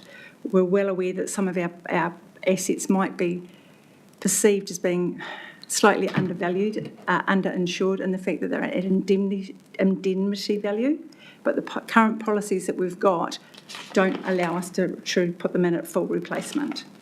So basically we've got that issue that some of the policies aren't fit for purpose, in the long term, but we need to make some really good decisions about how we move forward before we actually start making those changes. And the clock is ticking. We've got to get some of these policies back to our broker by the 1st of July. So the time is short for us to be able to make those decisions. We're also aware that currently we don't hold some policies, and you'll notice on there that there's no cyber policy, no environmental impact policies. These are the decisions that have been made previously because the fact that the cyber we looked at and didn't advance because it didn't offer ransomware. And that was the main key driver that we wanted to have that cover for. The environmental impact cover really that we were offered only related to buildings such as water treatment plants and sewage treatment plants and stuff like that, and we don't hold that. Any potential environmental impact, that anything that our services may cause would be covered under our statutory liability and our public liability. So we've got adequate cover to cover those at the moment. So what we are proposing is that basically we do some small tweaks to the current policies, and we make sure that we continue our cover under the existing arrangements while we make this deep dive. As Pip talked about the deep dive, we're undertaking some independent people to do it, but it won't take forever because we're well aware that the information that comes out of that will be required for the LTP. So we've got quite a small window of opportunity to be able to get that information back as well. So it will happen in conjunction with the renewals of this year. Any questions? So sorry. I'm just curious. So in regards to things like the stop banks and the flooding infrastructure, that I know that that's been a major craw in everyone's throats. How often do you have to claim on the likes of stop bank breaches? I mean, are we talking 1 in 100, or is Cyclone Gabrielle the first time? I'm just curious. It's not common. Pardon? Yeah. It's not common. It's not common. So the other thing, though, that there's been an era of uncertainty because it's backstopped by the government. It hasn't been clear, like in a commercial policy, exactly what you can claim. So there's a risk about the vagueness of the cover, which is a problem. My thinking, I'm doing a jock left field thinking here, is wouldn't it be smarter to use that money, like your cyber example, assuming we're not going to get another Cyclone Gabrielle, and use it for mitigation? So, because if you went, how long have we been paying? And I know this is the $60 million question because that's probably what insurance is costing most of us at the moment. Is there any statutory requirements that we have to have it? The question about what do we cover and what don't we, and what you're talking about is what we call self-insurance and putting money aside for that rainy day when we really might need it. That will form part of the strategic review of our insurance needs. It's a model that's becoming increasingly more common because of hard to insure assets or assets that aren't insured to their full replacement value. So it's definitely on the table for consideration, but not really for this initial rollover in 25, 26. But absolutely, going forward, we need to look at that and other models such as parametric, which is an event-based trigger, full payout. You didn't honestly just call it a rainy day. I did. You did. And I did intend the pun too when I said it. No, that's cool. It's just really it's a really fascinating area to look at. We're also hearing that the insurers may start to put, you said, how often do they pay out? And it's very grey at the moment in terms of when you claim, when you don't, what you pay out, etc. They may start to put more certainty in their policies around that. For example, paying out only in the event of a 1 in 100 year event and beyond. But all of that's to come out, we think, of this broader strategic piece we want to undertake. Okay. And then, of course, you've given us that global context report what was the top thing? Yeah. And so they call it a tightening market. The market's tightening, particularly in relation to climate events. Climate events, yeah. Furthermore, our risk as a regional council is increasing because we're bringing more of these assets online with the build of the NIWE infrastructure. And because, as Tracy said, we're part of a collective group of assets at the moment that includes our TAs, stormwater pipes and stuff. They're taking those out as part of Local Waters Done Well, leaving us with the higher vulnerability assets that are less attractive to the insurance market. So again, we really need to take a long, hard look.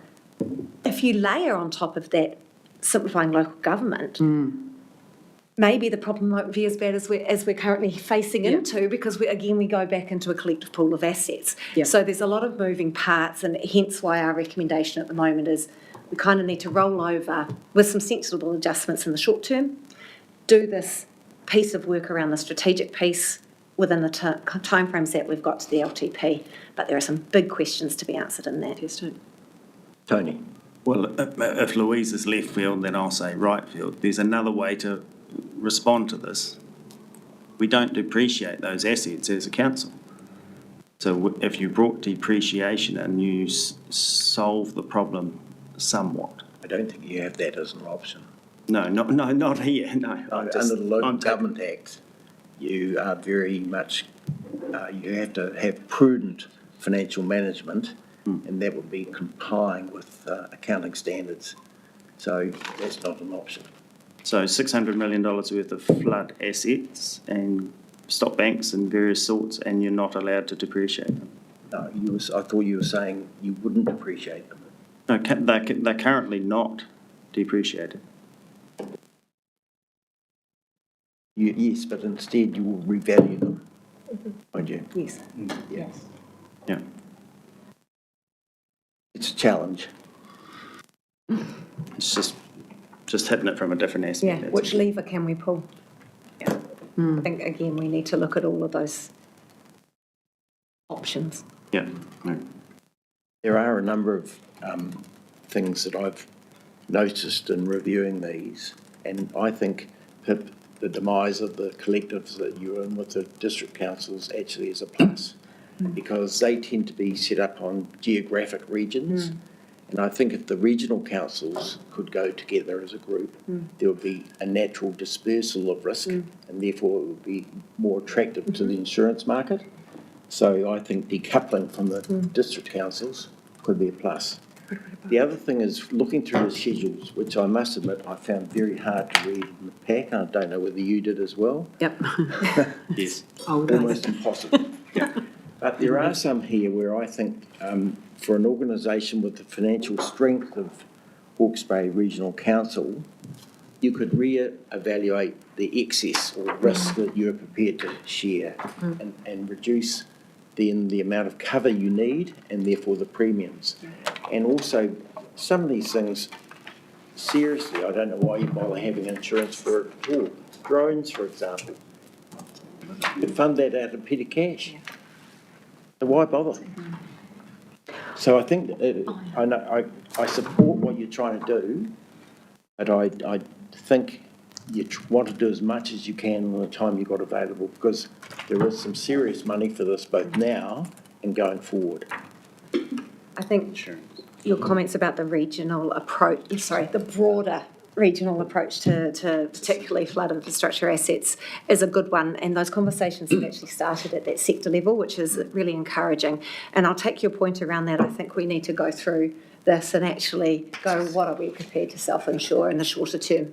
And that's what householders are doing. They're accepting bigger excesses or saying, do I really need this cover? Yeah. And I think, the regional council needs to do the same. Yeah. You've got to be looking at everything as to how you can do this for less cost. Yeah, exactly.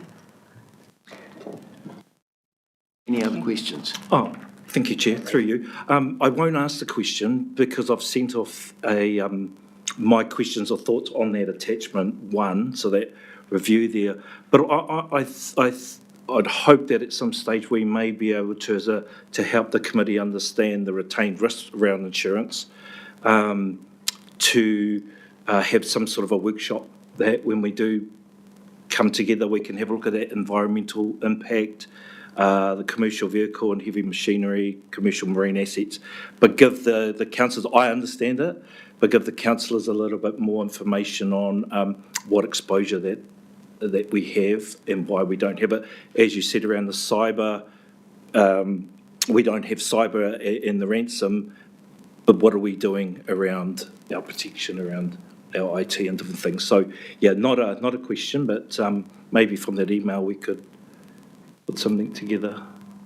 A definite risk matrix needs to be identified, especially whether it be by asset type. You know, where does our risk appetite sit and everything? What are we prepared to self-insure? What are key assets that we just can't do without? And therefore, how do we mitigate that risk? So there would definitely be some kind of risk profile. And just a larger font on that one. Thank you. Yeah, noted. Just to your point on cyber, through you, Chair, we've got our CIO, Mike McGarvey, coming in later to talk specifically to the controls and our security posture. No more questions? I'm happy to move, but I'd also just like to look at the recommendation that we have there. And so item for our 4.6 is around the recommendation 3, and I have signalled this to Graham, to Chair, and to Pip, and also to Tracy in our governance team, but just support around recommended stage approach given the renewal time limit and then the constraints around the insurance market, the rolling over existing policies and targeted adjustments. That makes sense.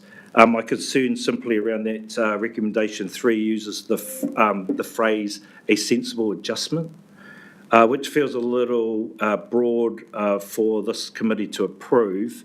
The report in itself is clearer than that because it refers to updating asset schedules and including NIWE assets where predictable, testing limits and sublimits, considering policy wording, reviewing cyber and environmental damage options.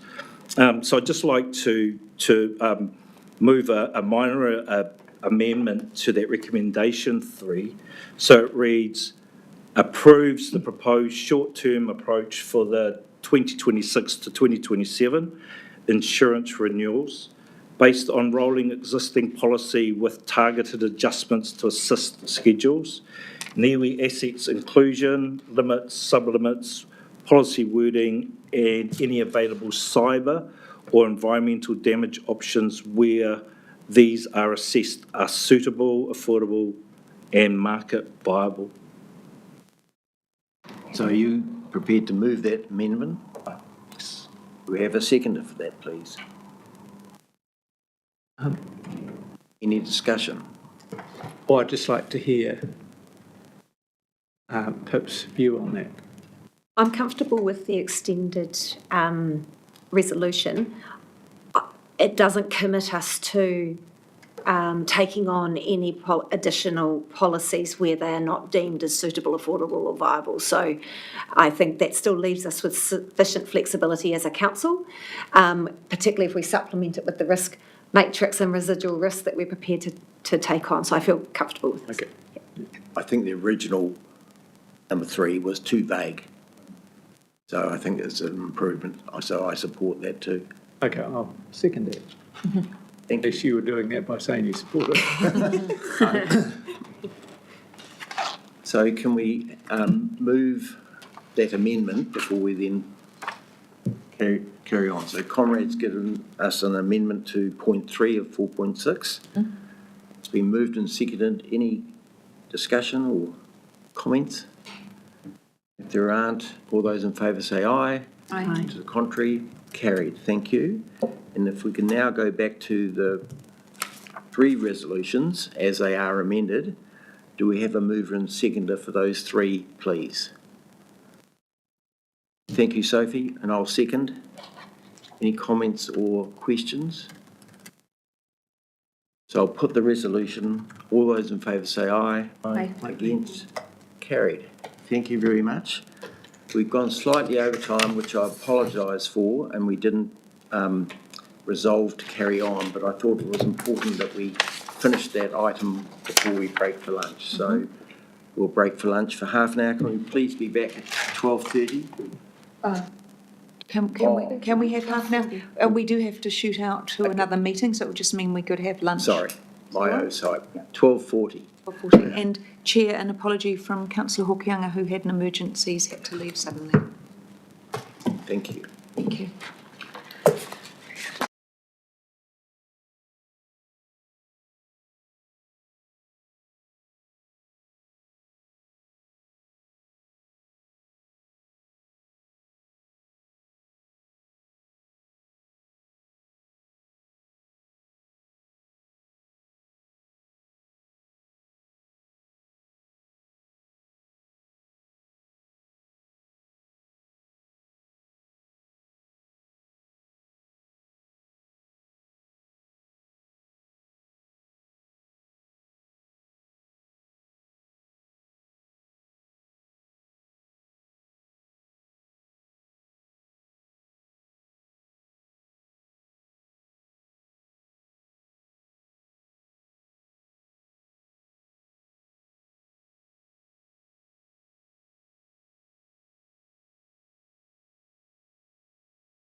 Thank you. Welcome back. We're up to point 4.7. Organisation Performance Report for Q3. Who's speaking to this? Welcome. Thank you, Chair. Kia ora koutou. It's my pleasure to present the Q3 performance report. It's the combination of reporting for a large number of staff from across the organisation. And in particular, I'd like to thank my team, Sarah Bell and Tao Nguyen Yin, for pulling it together. If it's right with you, Chair, I'm happy to take the report as read and take any questions. We have a number of the GMs available to answer in their areas of expertise. Fantastic. Any questions?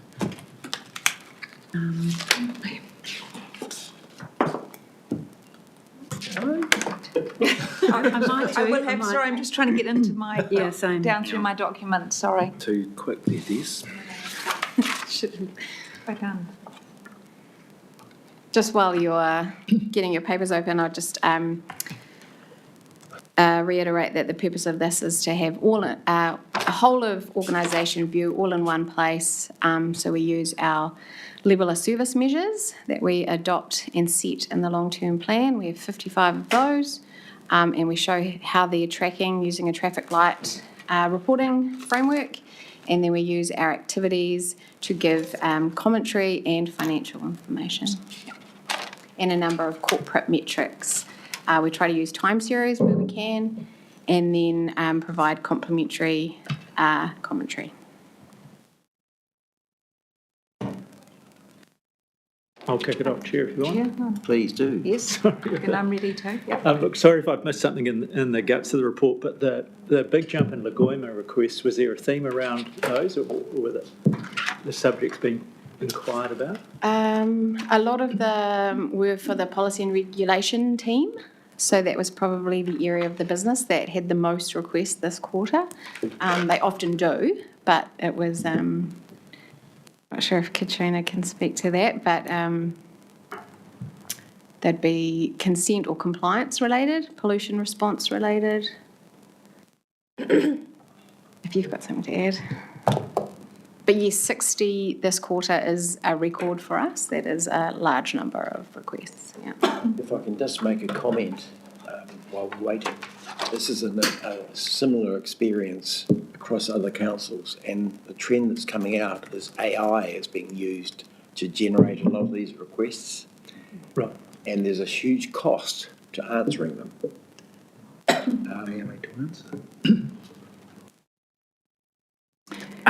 So through you, Chair, policy and regulatory absolutely gets, I would say, the majority of Lagoima requests through the organisation. Of late, what we have seen is a substantial requests for information about individual properties, and they are multi-properties, so we'll have a request for all consent compliance related information regarding these 20 properties. And so as a consequence, what we are doing is looking at requests that we are regularly getting that we might be able to add a fee and charge into our new LTP for property information. Our territorial authorities, local authorities, they have property information request charges. We know most of these requests are sent to us via lawyers in terms of property exchanges, sale and purchases. And so what they're getting from us is what they would tend to get from a district council in terms of a land information memorandum. We don't issue LIMs, but of course we have a lot of information that is relevant to a property and purchase and sale agreement. And so that's, I think, a lot of what we are getting in the last quarter. Hey, so is it, you've got to pay for it at a territorial authority to get a LIM? Yes. You don't have to pay for a query with us? A property, no. Okay. I would note, and we are working with the governance and comms team, because all of our consent data is available free online. but it requires a lot of searching. So it's often easier just to put in a Lagoima request and get the staff to do that for you. And so we are charging for these requests where we can. Yep, thank you. Sophie. Kia ora. Thank you. Through you, Chair. I actually wanted to ask about the possum control area again, but I noticed Richard's not here. He's got a medical appointment. Okay, there's nobody from... No, happy to follow up. It's really just following up again on that. It comes up red because we've reduced the the hectare area. We understand that, but I wanted to get a bit of a follow-up on the TB.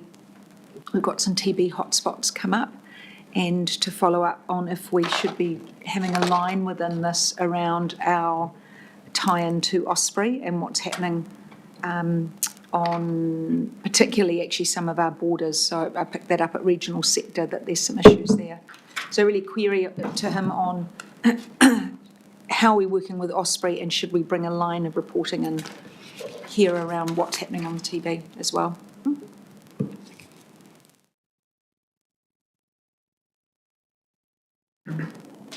Neil. I just want to take you to page 216, transport financials.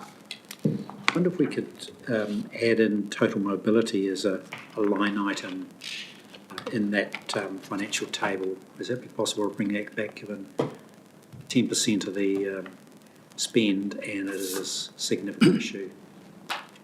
Possible to... I can definitely look into it, yep. It's probably easy, you know. Can I just ask a question on that, Chair? Councillor Curtin, are you suggesting we split the transport into those two lines so we can see the the difference? Line of sight on total mobility. Yes, yep, support that.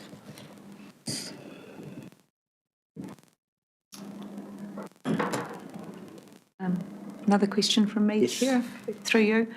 Down to our emergency management reporting again, our new section that we're trying to build up. I notice there's nothing from the group office. Again, I might ask the Chief Executive around that.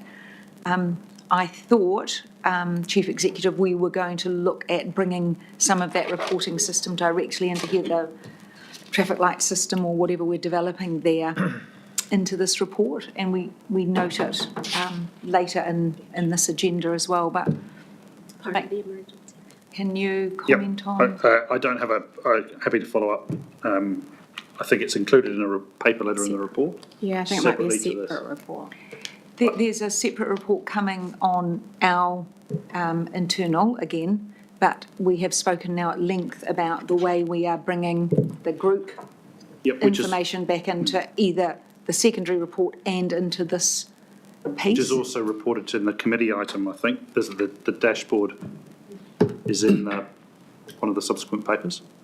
Yes, but you want it in here as well. Well, we have to find a way, if this is where we can actually measure things across greens and reds and yellows, we need to embed this in a way here that it's meaningful for us to track. Okay. Thank you, Chair. So correct, there's two reports. I think I don't have it in front of me, I apologise. What we have intended to bring you is the dashboard from the group. That should be in your agendas somewhere. So that's the activity of the group and how they are performing. In terms of the activities of the council, that's in terms of our incident management team responsibilities and our responsibilities to group. I'm happy to create a similar dashboard for the organisation that could then attach to that paper. Is that what you're asking for? If you look at page 213. Oh, you want to embed it into the report? Somehow embed it within that, exactly, so that absolutely can do so, no problem. Thank you.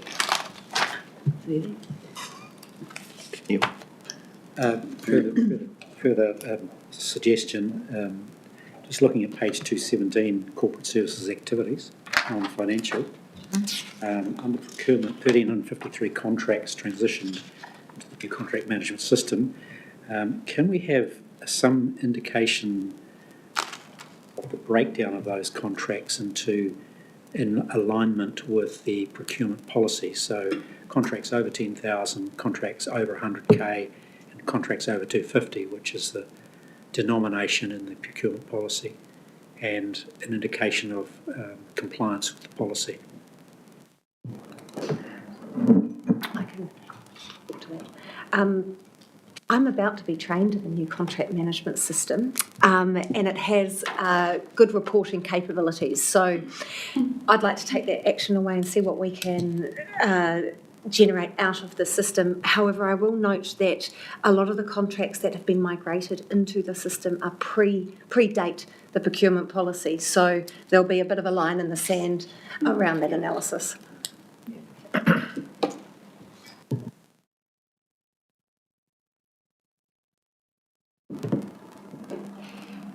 Can I ask, going back to the HR reporting that we saw earlier on this report,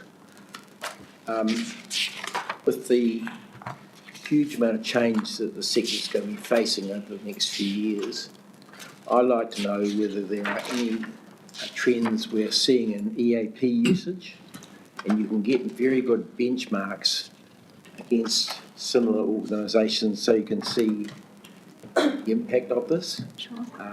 I'd like to see trends in sick leave, annual leave, and whether they're going up.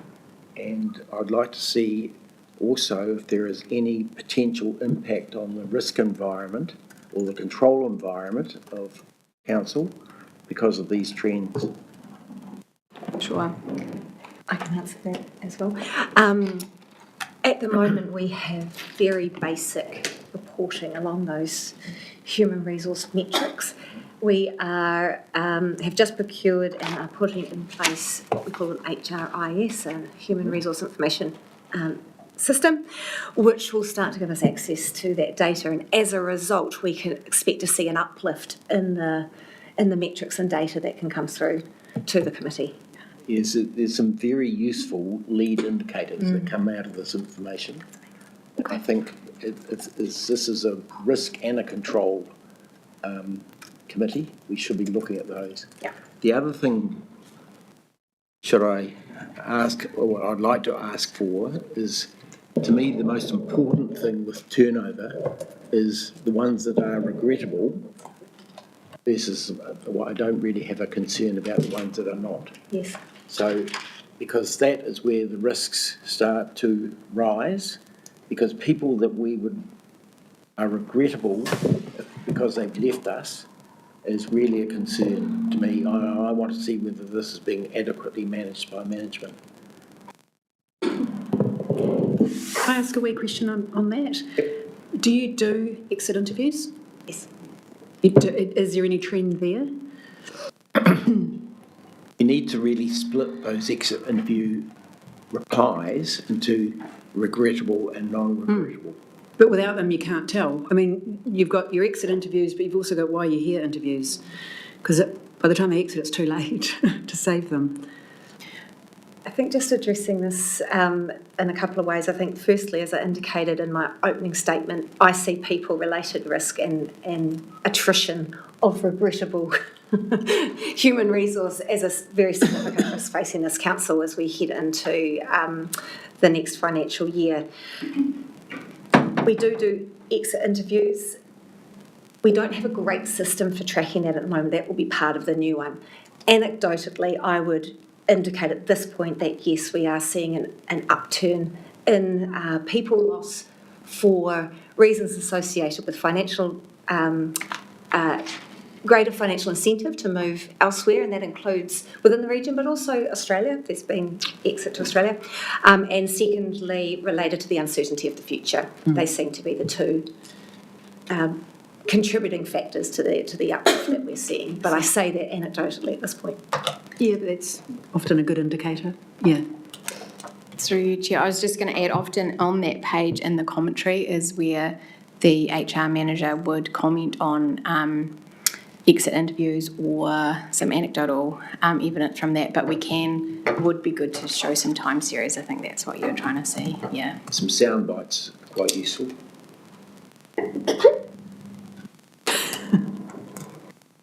No more questions? So the resolution is to receive and note this report. Do I have a mover and seconder? Conrad, thank you. Doc? Any other comments or questions? No comment. So I'll put the resolution. All those in favour say aye. Against? Carried. Thank you. Hard to hear, so Oh, sorry. it's forward to you. No, it always goes a bit crazy. So we're up to item 4.8, emergency management. Ask Katrina to join us at the table.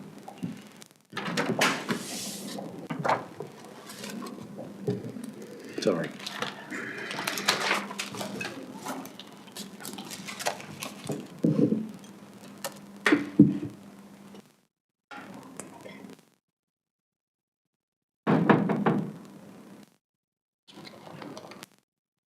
Chair, I'm just flicking to the report, my apologies. Oh, right, there we go. So this is the group activities update. It is to be read in conjunction with the dashboard. I'll take the report as read. There's not too much in there, but I would highlight key to this point, at this point, is a significant period of recruitment at the moment that the group controller and I are taking to fill the vacancies in the group. That is going very well, and we've had this time round over 300 applicants to our jobs that we advertised, and we've shortlisted quite a few. So we are busy interviewing all week and next week. Happy to take questions. Thank you. If I can I make a few comments, Chair? Absolutely. So I wasn't suggesting before that we embed all this back into that original report. That was the second way, is how this information sits within the report as a snapshot.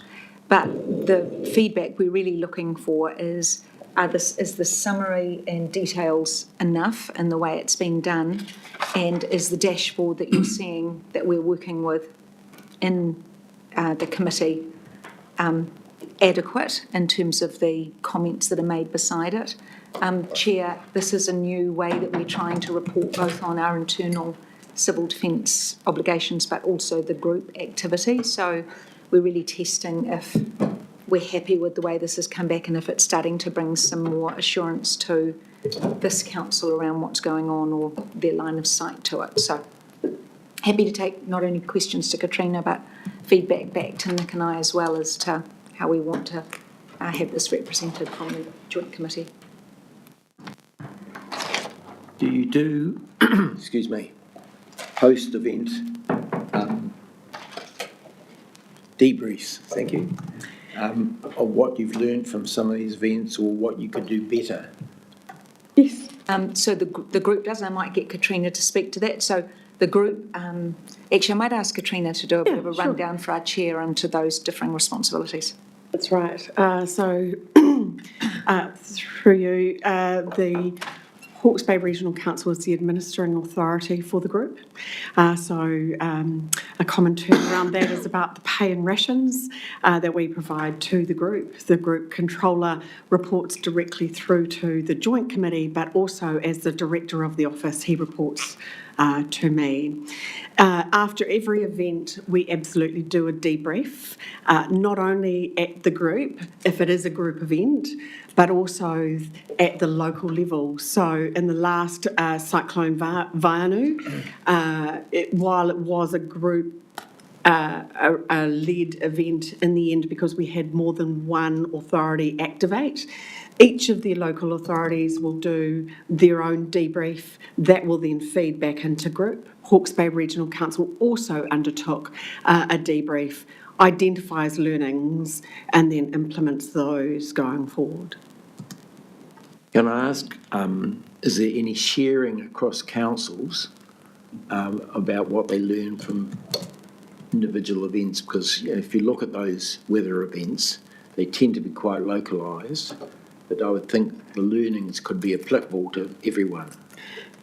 Correct, Chair. And in fact, each time we have a debrief, the group brings those in a report back to both the KEG and then the Chief Exec's group, and then up to the Joint Committee, and that is shared amongst the region's partners.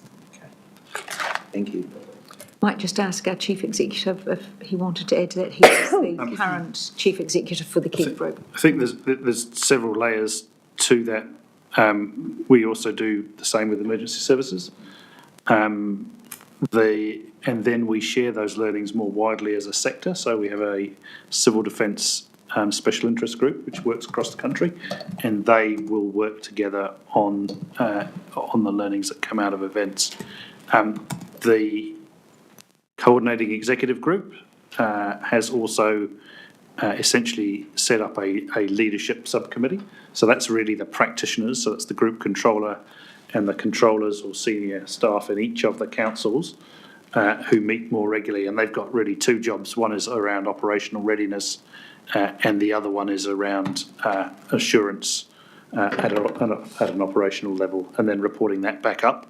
From the KEG, it then goes up to the Joint Committee of all of the councils, and it will comment on all of our individual roles. So in our case as Hawke's Bay Regional Council, our role as an administering authority essentially, and a supplier of intelligence into response. Thank you. Neil. Thank you, Mr. Chairman. I just want to touch on something we discussed, I think it was in a workshop, I just can't remember, and it was to do with the examination of the delivery on review. I think it was that environment. And I think you mean through you, Chair, the independent assessment of all the service level agreements for each council. Is that what you mean? It may have been it was a discussion on the way through somewhere. And I'm looking for it in the dashboard. I've landed on performance and assurance. So I've got my first question is the principal advisor assurance is still recruiting. Is that an internal assurance role, or are we had discussed an external assurance role? Can you help me with that question? Two things. Through you, Chair. Two parts to that. One, it is an internal assurance role that we are recruiting for. Interviews had this week. And so we will have an assurance person on the team that will be then responsible for reporting to the KEG and the Joint Committee. Secondly, the group through the Joint Committee, correct me if I'm wrong, CE, have agreed to undertake a readiness assessment that is from an external assurance person that's coming in to review where we are to date in response to the recommendations set out in the independent review. That has begun and is underway. By way of follow-up, Mr. Chairman, I had some significant interest in our messaging to the community, our conveying the intel, our website, and particularly the uptake of messages. So truth testing our delivery. I think that was the nature of. Councillor Parsons may remind me of what I actually thought about at that time. But what's our comms? Is there a comms component currently with CDEM, standing within CDEM? Yes, there is. You will have seen in Cyclone Vaianu multiple comms layers.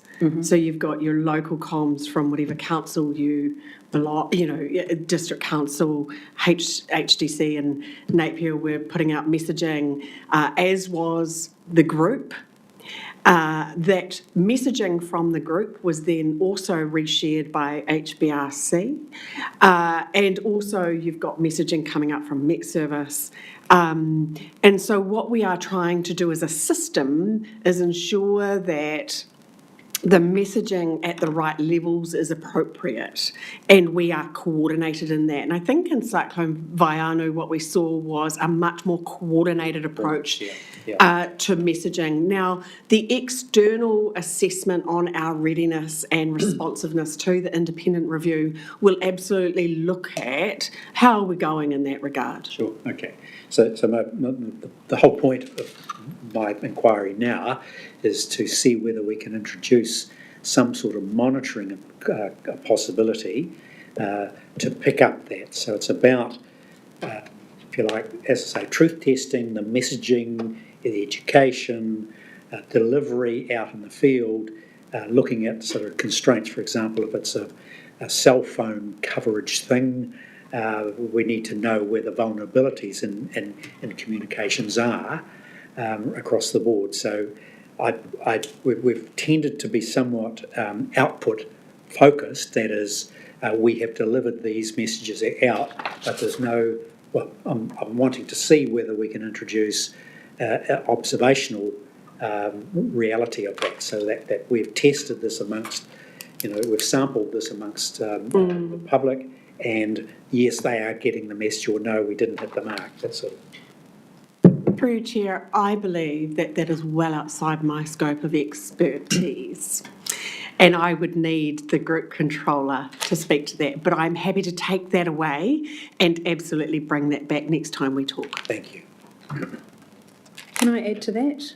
And I think just to reiterate what Neil is saying is I think that there probably is something missing, and no criticism here, but just even the last weather event that we had, there was lots of messaging and it was quite confusing, and I think that's what we're talking about is on the ground, are we actually going to the ground and saying, did it work?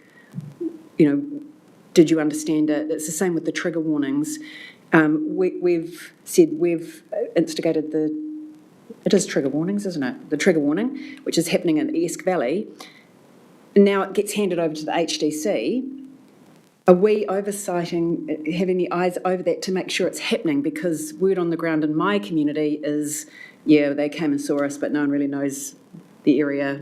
So the feedback that we're getting is like, when do we have hands off or keep hands on?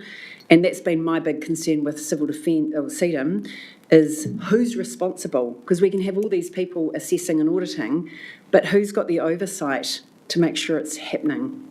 Us? So through you, Chair, I think these are questions that need to be directed to the Joint Committee and not HBRC. And it's actually, it's about the responsibilities that are set out in the service level agreements. But I'm happy to work with the Chair of the CE and the Chair of the Joint Committee and with our Group Controller and take that away.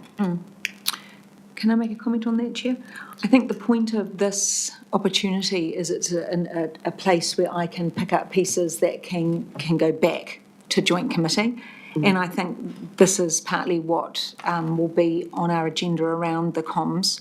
And I think the question that this one is, within our reporting, how do we know that communication's reaching the ground in events and how we're measuring and reporting that? That's probably the main piece. That piece that we picked up from our last conversation around the interaction between the websites and socials across councils, and then probably the comms around truth testing is a piece between those two from websites, what's happening on the ground and what's happening in the middle. So I think that's all stuff we can pick up in Joint Committee, and I think something around understanding of communications, making it on the ground in the right place and during events is definitely something that we could pick up within that reporting framework that's been presented there today. So that's what I've taken. Sorry, through you, Chair. Would that also include the recommendations from the Independent Flood Review? I'll say a bit, but then I might go back to Nick. The recommendations from the Independent Flood Review in regard to civil defence work has been incorporated into the transformation strategy. So what we're working with now is the transformation strategy and through this independent audit to make sure that every council is delivering on their piece of it. Okay. So we're kind of into implementation, but Chief Executive, you might want to. No, agreed. Most of the independent flood review applied to the regional council. Mostly. There were some around CDEM, but that was really the genesis of the transformation strategy. That and Mr. Bush's report. So that's why we're at where we're at. And I think comms, yep, I think there's always room for alignment. I would also note that we got lots of really awesome feedback from communities direct to say how much better it had become. So always room for improvement, but also lots of really positive Don't mean to be feedback. cynical, but there was a low bar to start. Best not to sink that bar further. There are very clear measurement tools to determine whether it was good or bad. In my experience, it's very inaccurate for all of us to make subjective views on what went right and what went wrong, and it's not a difficult thing to do. Katrina's going to pick up the ball on that. There are tools to do it, and that answers the question. Fred. Any further questions from the committee? If not, the resolution is to receive and note the CDEM Group key activities update. Have a mover and seconder, please. To move, Chair. Thank you, Sophie. Thank you, Tony. Any comments or further questions? If not, I'll put the resolution. All those in favour say aye. Aye. Against? Carried. Thank you very much. We move to item 4.9, Risk and Assurance Management Report. Okay, I'll introduce. Please do. I'd like to introduce to you for the second time our risk and assurance team of Hans and Sandali. Just to recap that this is our new shared service model for risk and assurance. So Hans and Sandali and their colleague Marit, who's at the back there, spend week on, week off with us and Napier.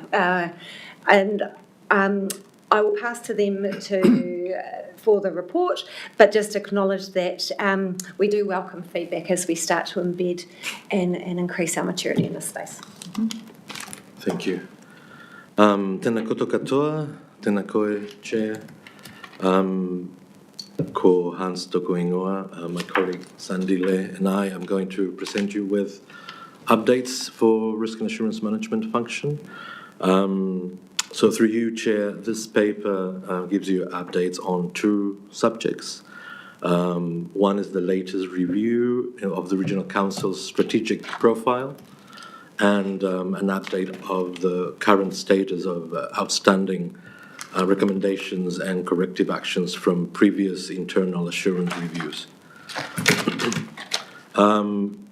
We will have the opportunity to discuss this in more detail later today in our internal session. But the main points I would like to discuss and present to you regarding risk management are the following. For the benefit of the Chair, the objective of the risk sentiment survey that is run quarterly for councillors and bi-monthly for ELT was to describe the level of confidence for the council's identified 28 areas of uncertainty by both groups, councillors and senior management. The other objective was to gauge how aligned the risk perceptions are for the two groups. In general terms, we found that senior management shows relatively higher levels of confidence compared to the councillors, but councillors also show higher internal variance in their perception. That is a point that we will discuss in detail later as well. The results also show no areas rated with very low confidence and also with a large perception gap.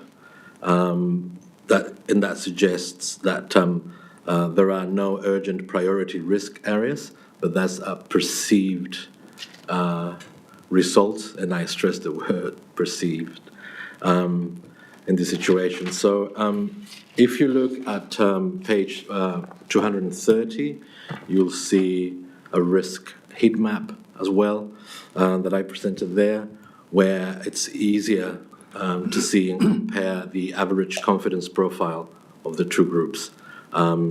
If you read horizontally, you can see how each area is perceived by each group, and also looking at the overall heat map, we can see and identify areas of shared concern, so where the two groups were concerned about one area, or where there are no gaps in their alignment, but also where areas where perception differs significantly, and that's another point that we will discuss later.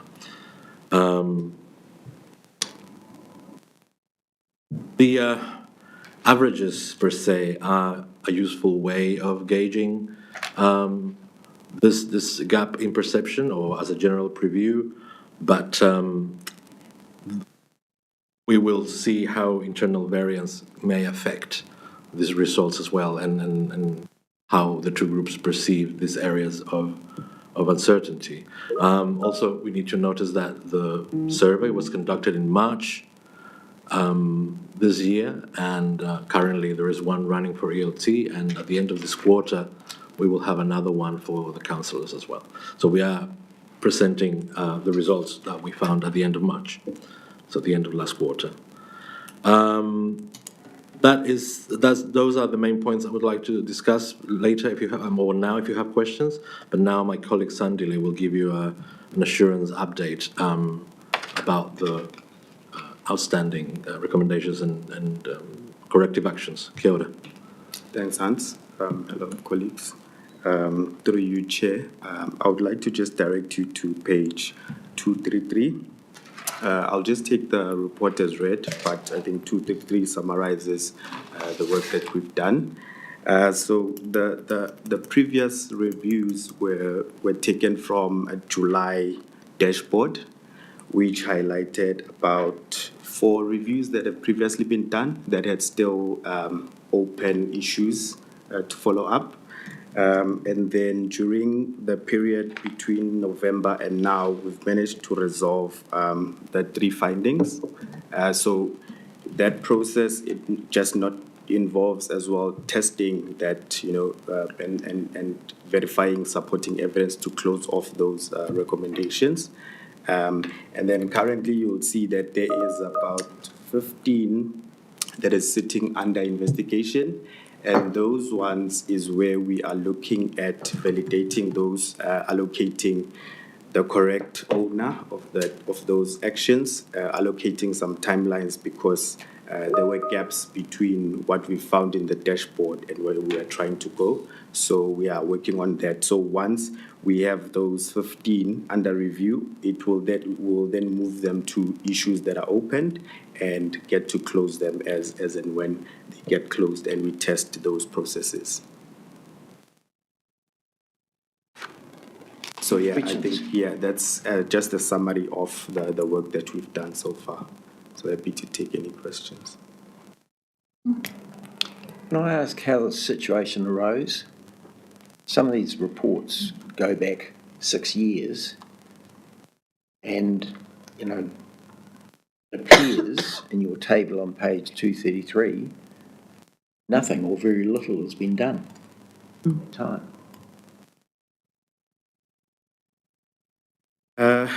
So I think, the dashboard that we got was an update that was done in July of 2025.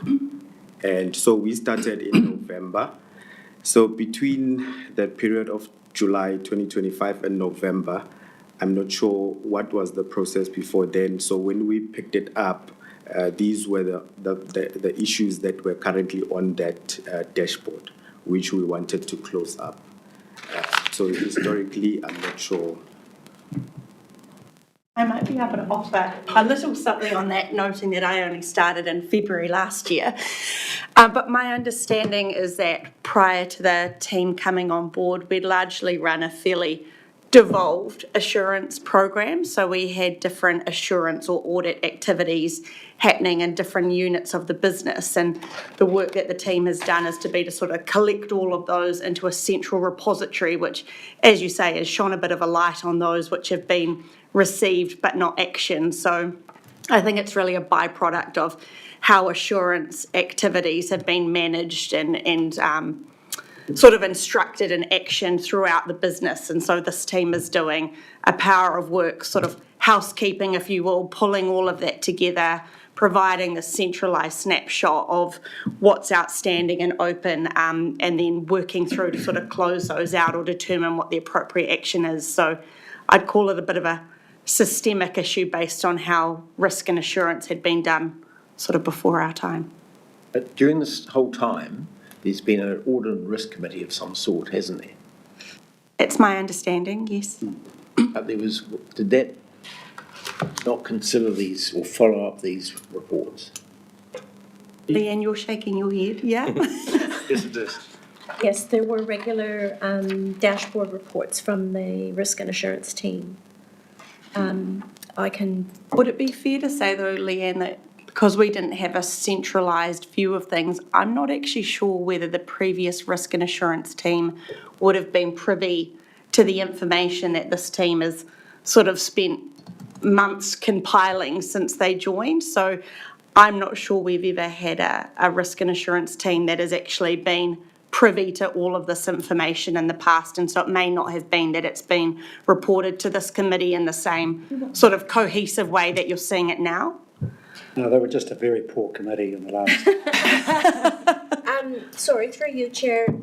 No, the reporting was done using a dashboard, and from my memory, there were like the actions where they were progressing, what was being done to address them, all of that was reported to the committee. I can investigate and find a couple of those more recent reports so that if it will inform, a view of how things used to be and what the... You might have some colour to add. Sorry, can I just say one more thing? The other thing with the risk and audit in the past was it was only 4 councillors. So there wasn't the depth of knowledge across the entire council. So this is a new thing as well. I don't know what else to say. Look, I suspect Amy's earlier, because I was on that committee too, earlier explanation was that some of the stuff might not just have made it to the papers. Yeah. It's just the reason I want to ask is we've heard a lot this morning about council trying to trim expenditure. And I can't see with all these reviews will cost some considerable amount of money to do, but if they just get consigned into the bookshelf, save the money, don't do them, because you're not getting anything out of them. Yeah. Through you, Chair, from the last triennium, that's the conclusion that the committee had largely come to, that some of the major risks that we were dealing with weren't actually being dealt with by these reviews. So why were we doing them? Moreover, some of them were out of date and actually had actioning things from 5 years ago that are no longer relevant is pointless. I agree. And reporting on it to a committee then becomes pointless. Yes. Because it's a waste of all your time. So I think there's a consolidation of what have we got? Is any of this stuff still relevant? And are our reviews directed to the most critical risks we've got in the organisation? Well, that's the next question, isn't it? Following these up is one thing, but then we need to decide, is it worthwhile doing anything, or do we just scrub them? The main objective of this discovery phase that we had from November to March was that we had a spread of the information and the documentation around assurance within HBRIC. The work that Sandile did was consolidate that into one assurance universe, and what we found is being consolidated in this report. We're not saying that we're going to follow up with actions that are previous to 2025. We wanted to show you what we have in terms of consolidated information, and ask the process owners and the action owners if this is still relevant, and can we keep following up can we implement it? If not, let's forget it, document it, archive it. But this is a snapshot of the current status of the assurance universe. So will this be completed to that stage by the next meeting of this committee? That's Sandile's work to follow up and the action owners. But so we have other actions that are more urgent and more sensitive that we'll discuss later today as well. Okay. But we can't just have this left hanging. Of course not. No, yeah. So we need to bring it to a close, one way or the other. Decide to forget it, or what we're going to do. But I don't think we can leave it hanging. Agreed. I think we'll take an action, Chair, to make that decision, I think, and what's still relevant. So yes. The intention is that the actions that are still relevant will be follow up to closure by Sandile and the action owners. Okay. Any questions, further questions? Louise? Just a question about the survey. Yes. What is the purpose of that? I did it, I said that. That was a Tony thing. The reason I'm asking is because it says the councillors, with 4 of us being new and only 7 responded, if 4 of the respondees were new, is that giving you a really good, it's not a... The 4 new councillors, 2 of them responded. In total, 7 out of you 11 councillors participated in the survey. It's not ideal, and that's another point that I would like to discuss later, and why participation is important. The purpose of, to answer your question through you, Chair, the purpose of the survey is to capture strategic level risk information based on, so gauging the knowledge by the group of councillors around these 28 areas that were previously identified by council and senior management. So it's areas of delivery of service, there are areas of management, there are areas of assurance, and uncertainty areas. For example, the change and the reform, the current reform environment, and some areas that Pip also outlined earlier in terms of the macro environment that may affect the delivery of the council. So we collect the information from your group, from the group of senior management, and we compare and say, what's the level of agreement and the level of confidence in terms of communications? Are they aligned? Do they manage the same amount of knowledge? Or do we have management bias because of the operational access to knowledge that they have? How is that translating into your access for knowledge and therefore your perception of how things are being done? And we have those results by area, so that creates effectively a strategic profile. We complement that or supplement that with a more operational view on risk as well. So we have 2 strategies. Top-down, which is the one that I'm describing, that gets supplemented by a bottom-up strategy, which is when I collect operational risk information from the risk owners, Tier 3 managers, etc. And that altogether puts an overall picture of the risk profile for the council. This framework that we are further implementing and expanding was endorsed by the previous council to this one, and now in May it's due for review. So I'm in the process of reviewing the policy and the framework, and will escalate to you any changes that I can propose to improve this process, the whole risk process. But that's, in a nutshell, that's the risk management process that we have at the moment. Are we going to be able to get something out of this exercise? Because in my experience, excuse me, there's always a difference between the attitude towards risk of governors and the attitude to risk of management. That's right. And unless there is something, you've got benchmarks or something that we can draw some meaningful conclusions, I really don't know what we're going to get out of this.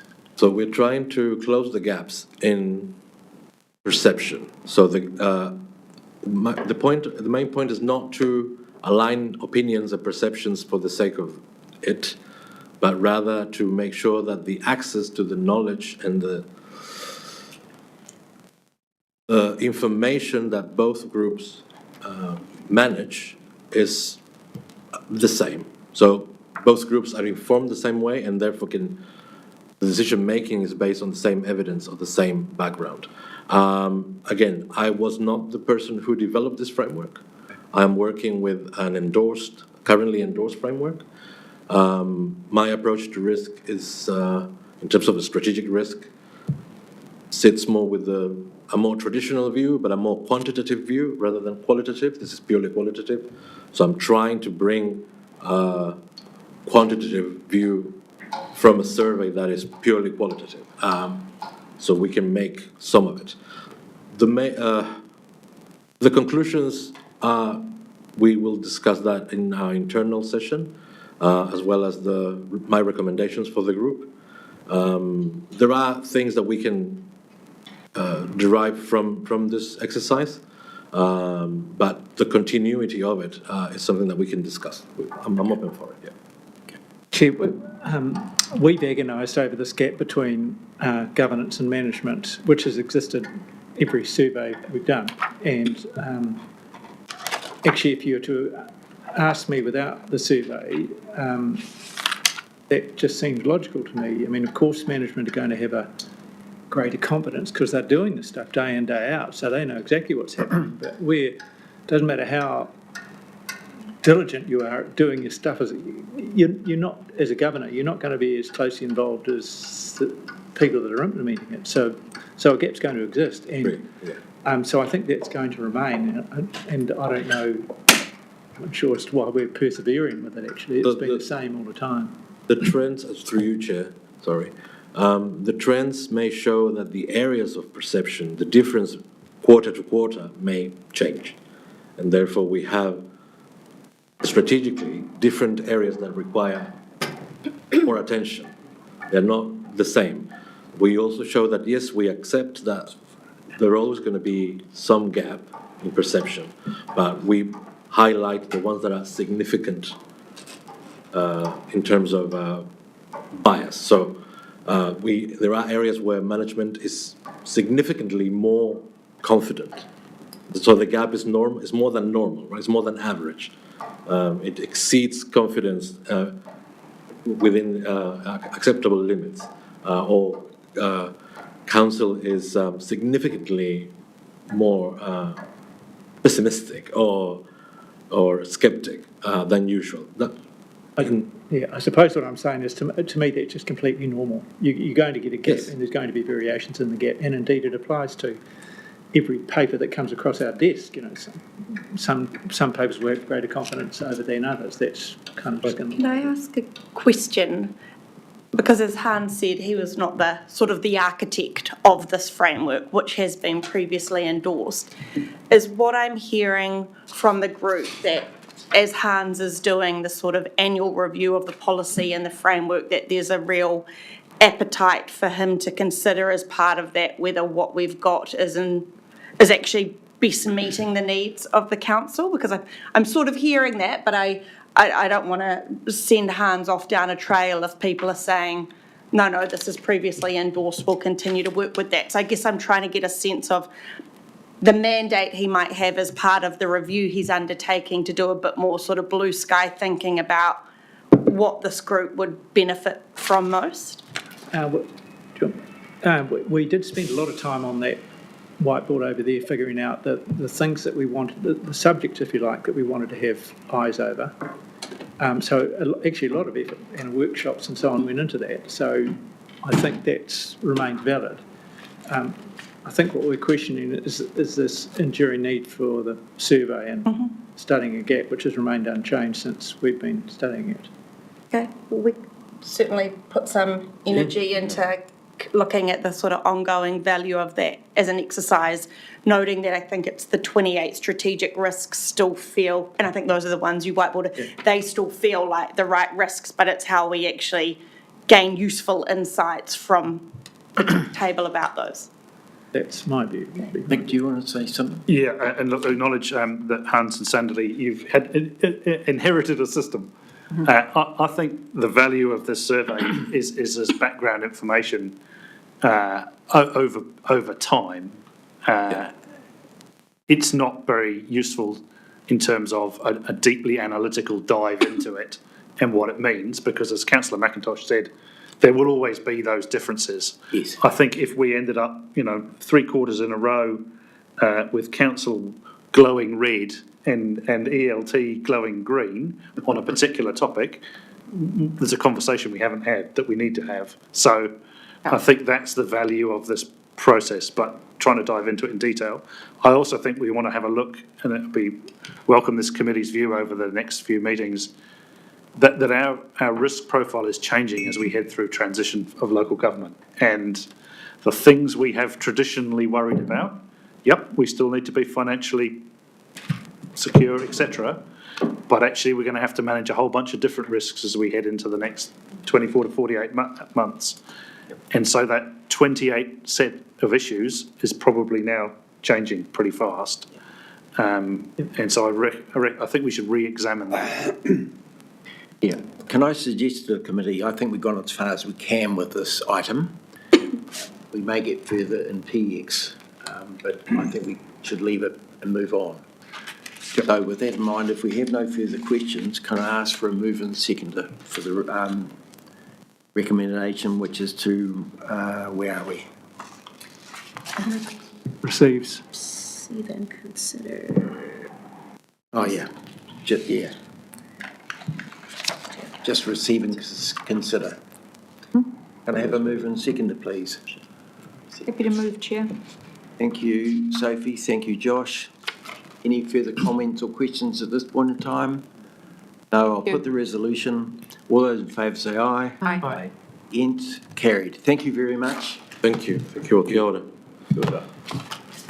And we move on to item 4.1, internal response, preparedness, fuel crisis and BCP. Pip, you're leading it. I am, yes. I'd like to invite Stacey Rakiraki up to the table to present this paper. Stacey's going to talk you through 2 things. The first, and it's mostly for information, and the first is HBRC's internal response to managing and responding to the fuel crisis, and the second is an acknowledgement of some of the improvement works that we will put in place following our own internal stand-up of a response to Cyclone Vaianu. And I'll just be clear, that's not the CDEM response, that was the HBRC response that we'll be talking to here. Pass to Stacey. Perfect. So kia ora koutou. I'll take this paper largely as read, but I thought I'd just give you a little summary of the paper and walk you through our thought process and give you a bit of organisational context around how we've approached the fuel crisis. So for context and approach, we're currently at phase 1, and that's part of the New Zealand Fuel Response Plan. So that's where councils and organisations need to remain watchful and start planning for any potential further disruptions. So we've taken a really early and structured approach to how we're going to be managing the fuel crisis, and we've aligned our business continuity plan to the National Fuel Response Plan. So what that means for us is we've unpicked what our critical services are, the ones that must continue and the ones we need to protect and ensure we've got fuel available for if the fuel phases should escalate. When we've categorised our services through our BCP framework, it's given us a bit more flexibility to either temporarily pause some services if we need to reduce our fuel demand or scale back where needed in phases 3 and 4. Just for a bit of context around what some of our critical services look like, we're talking about the likes of emergency management, flood protection and land drainage, and the likes of harbour master oil spill and pollution response. Those are the kind of services we deem as critical that we need to protect in the fuel disruption phases. Just for a bit of context, we won't go into too much detail, but we do have systems and resources in place to provide backup fuel, and so we've got a bit of a buffer on site and resilience. Just a bit of a financial and operational snapshot in terms of our annual spend. associated with fuel. That's around 360,000. We're averaging around 30,000 a month. And that includes all of our big plant and large mowers and whatnot out at our works group. To bring that into the context of the current fuel crisis environment, last month's bill was 67,000. So we've had a huge spike when our consumption has remained relatively steady. So what that's looking like this year is maybe up to around of a 80,000K budget pressure on that fuel budget. So what we're doing alongside the fuel services and the categorisation of our critical services, some things we're doing internally around trying to manage demand without reducing service. So that looks like reducing non-essential travel and commuting in our fleet vehicles, monitoring driver behaviour like speeding and idling in vehicles. And then we've also started unpicking utilisation data and fleet data, look for opportunities to decide, help with decision making on reducing fleet and improving some of the services we're doing with our vehicles. We're also looking at, we've got a regional fuel collaboration group with the other local councils to look at ways that we could potentially support each other or join to provide some services, and those discussions are relatively new at the moment, but any ideas or recommendations would come back to ELT for further discussion. And so that's, in terms of our fuel response, that's in a nutshell how we've approached that. And the other part of the paper was around our internal emergency preparedness, and that was in relation to Cyclone Vaianu. We had a visit from Sophie. She saw our IMT all stood up, and it worked really well. We had good staffing, our systems all stood up, but it did, while it wasn't a huge exercise and it didn't warrant a large response, it gave us the opportunity to test how ready we were and how quickly we could stand up the IMT. But it did provide us with some insights that has created a targeted program of work around improving guidance and tools, and a bit of more detailed handover material for function leads, so our people feel better prepared to step into some of the functions. And we just need to do a bit more training and targeted response exercises internally, so we're just a bit more confident around responding at pace. And yeah, that's about it, and happy to take any questions. Any questions from the committee? I'll lead off. The numbers you've been quoting, are they just internal council usage of fuel? Correct. So have you done any consideration of contractors? Not at this stage. I might take that one. Sorry. Yes. Through you, Chair. The biggest issue for us around contracts was with our NIWE program. So we have agreed how those contracts will be managed with all of those contractors now. They are exposed to a bit of risk, and we're exposed to a bit of risk. Yes. But we took the view that being a more cooperative was going to get us further quicker than us hammering them too hard at this point and then fixing up poor work, essentially. Yeah, but I do think we need to be aware of the total exposure of council, because it's far bigger than the numbers that have been quoted today. Yep. Probably a question for you, Nick.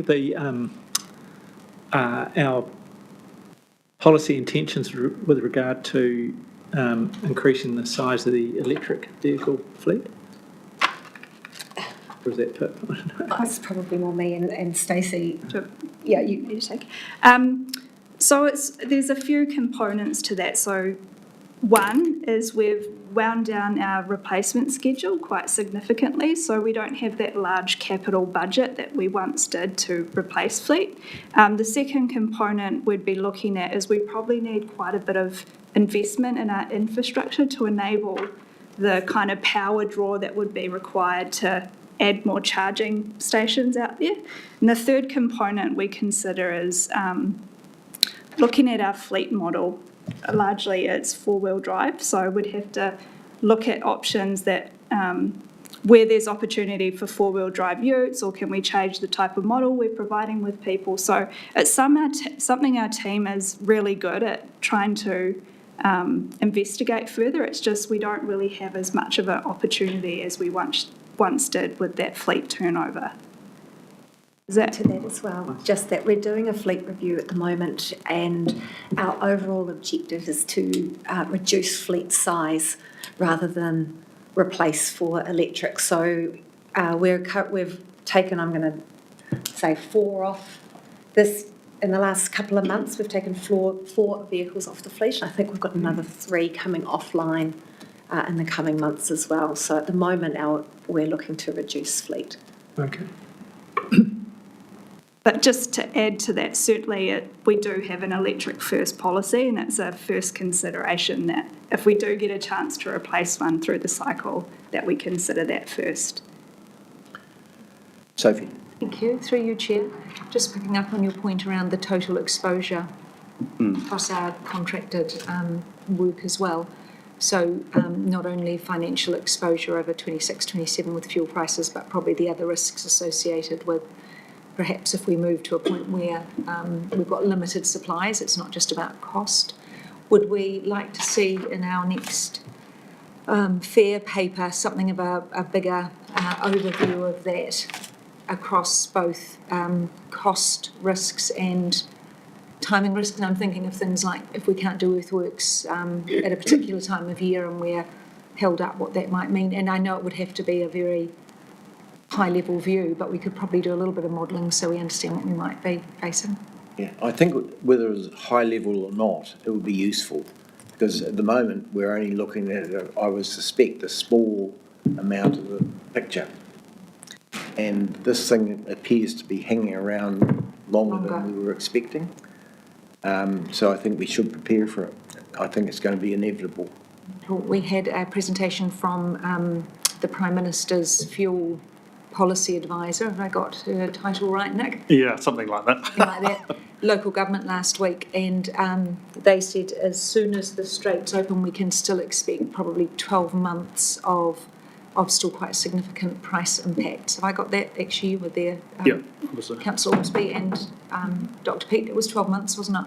Yeah. Yes, yeah. I think they were indicating that at this point there's unlikely to be a supply issue. That's a low chance of happening, but price issues will remain. What I think we could usefully do, I think in the NIWE being our biggest contracting place by far, there's an analysis being done there, and I think might be in your next council paper, but maybe we pull that through into this to give you a more complete picture in a risk sense. Thank you. Around fuel. Thank you. Tony. I just thought I'd mention that there's other technologies, mostly overseas, but there's things called OptiBlend, where you put natural gas into diesel to get them, I've just looked it up, 250 to 300% longer life out of the diesel. Not significantly more cost, but it just doesn't seem to be in New Zealand yet. But, Sounds like a yeah, but it does exist. So I just thought I'd mention it if someone wants to. Thank you. No further questions? Do we have a mover and seconder for the resolution to receive the report? Please. Yep. Thank you, Jock. Thank you, Tony. Any more comments or questions? No? I'll put the resolution. All those in favour say aye. Aye. To contrary, no. Carried. Thank you. That brings us to the end of the open agenda, and it'll take a few minutes just to set us up for public excluded. Thank you. Good.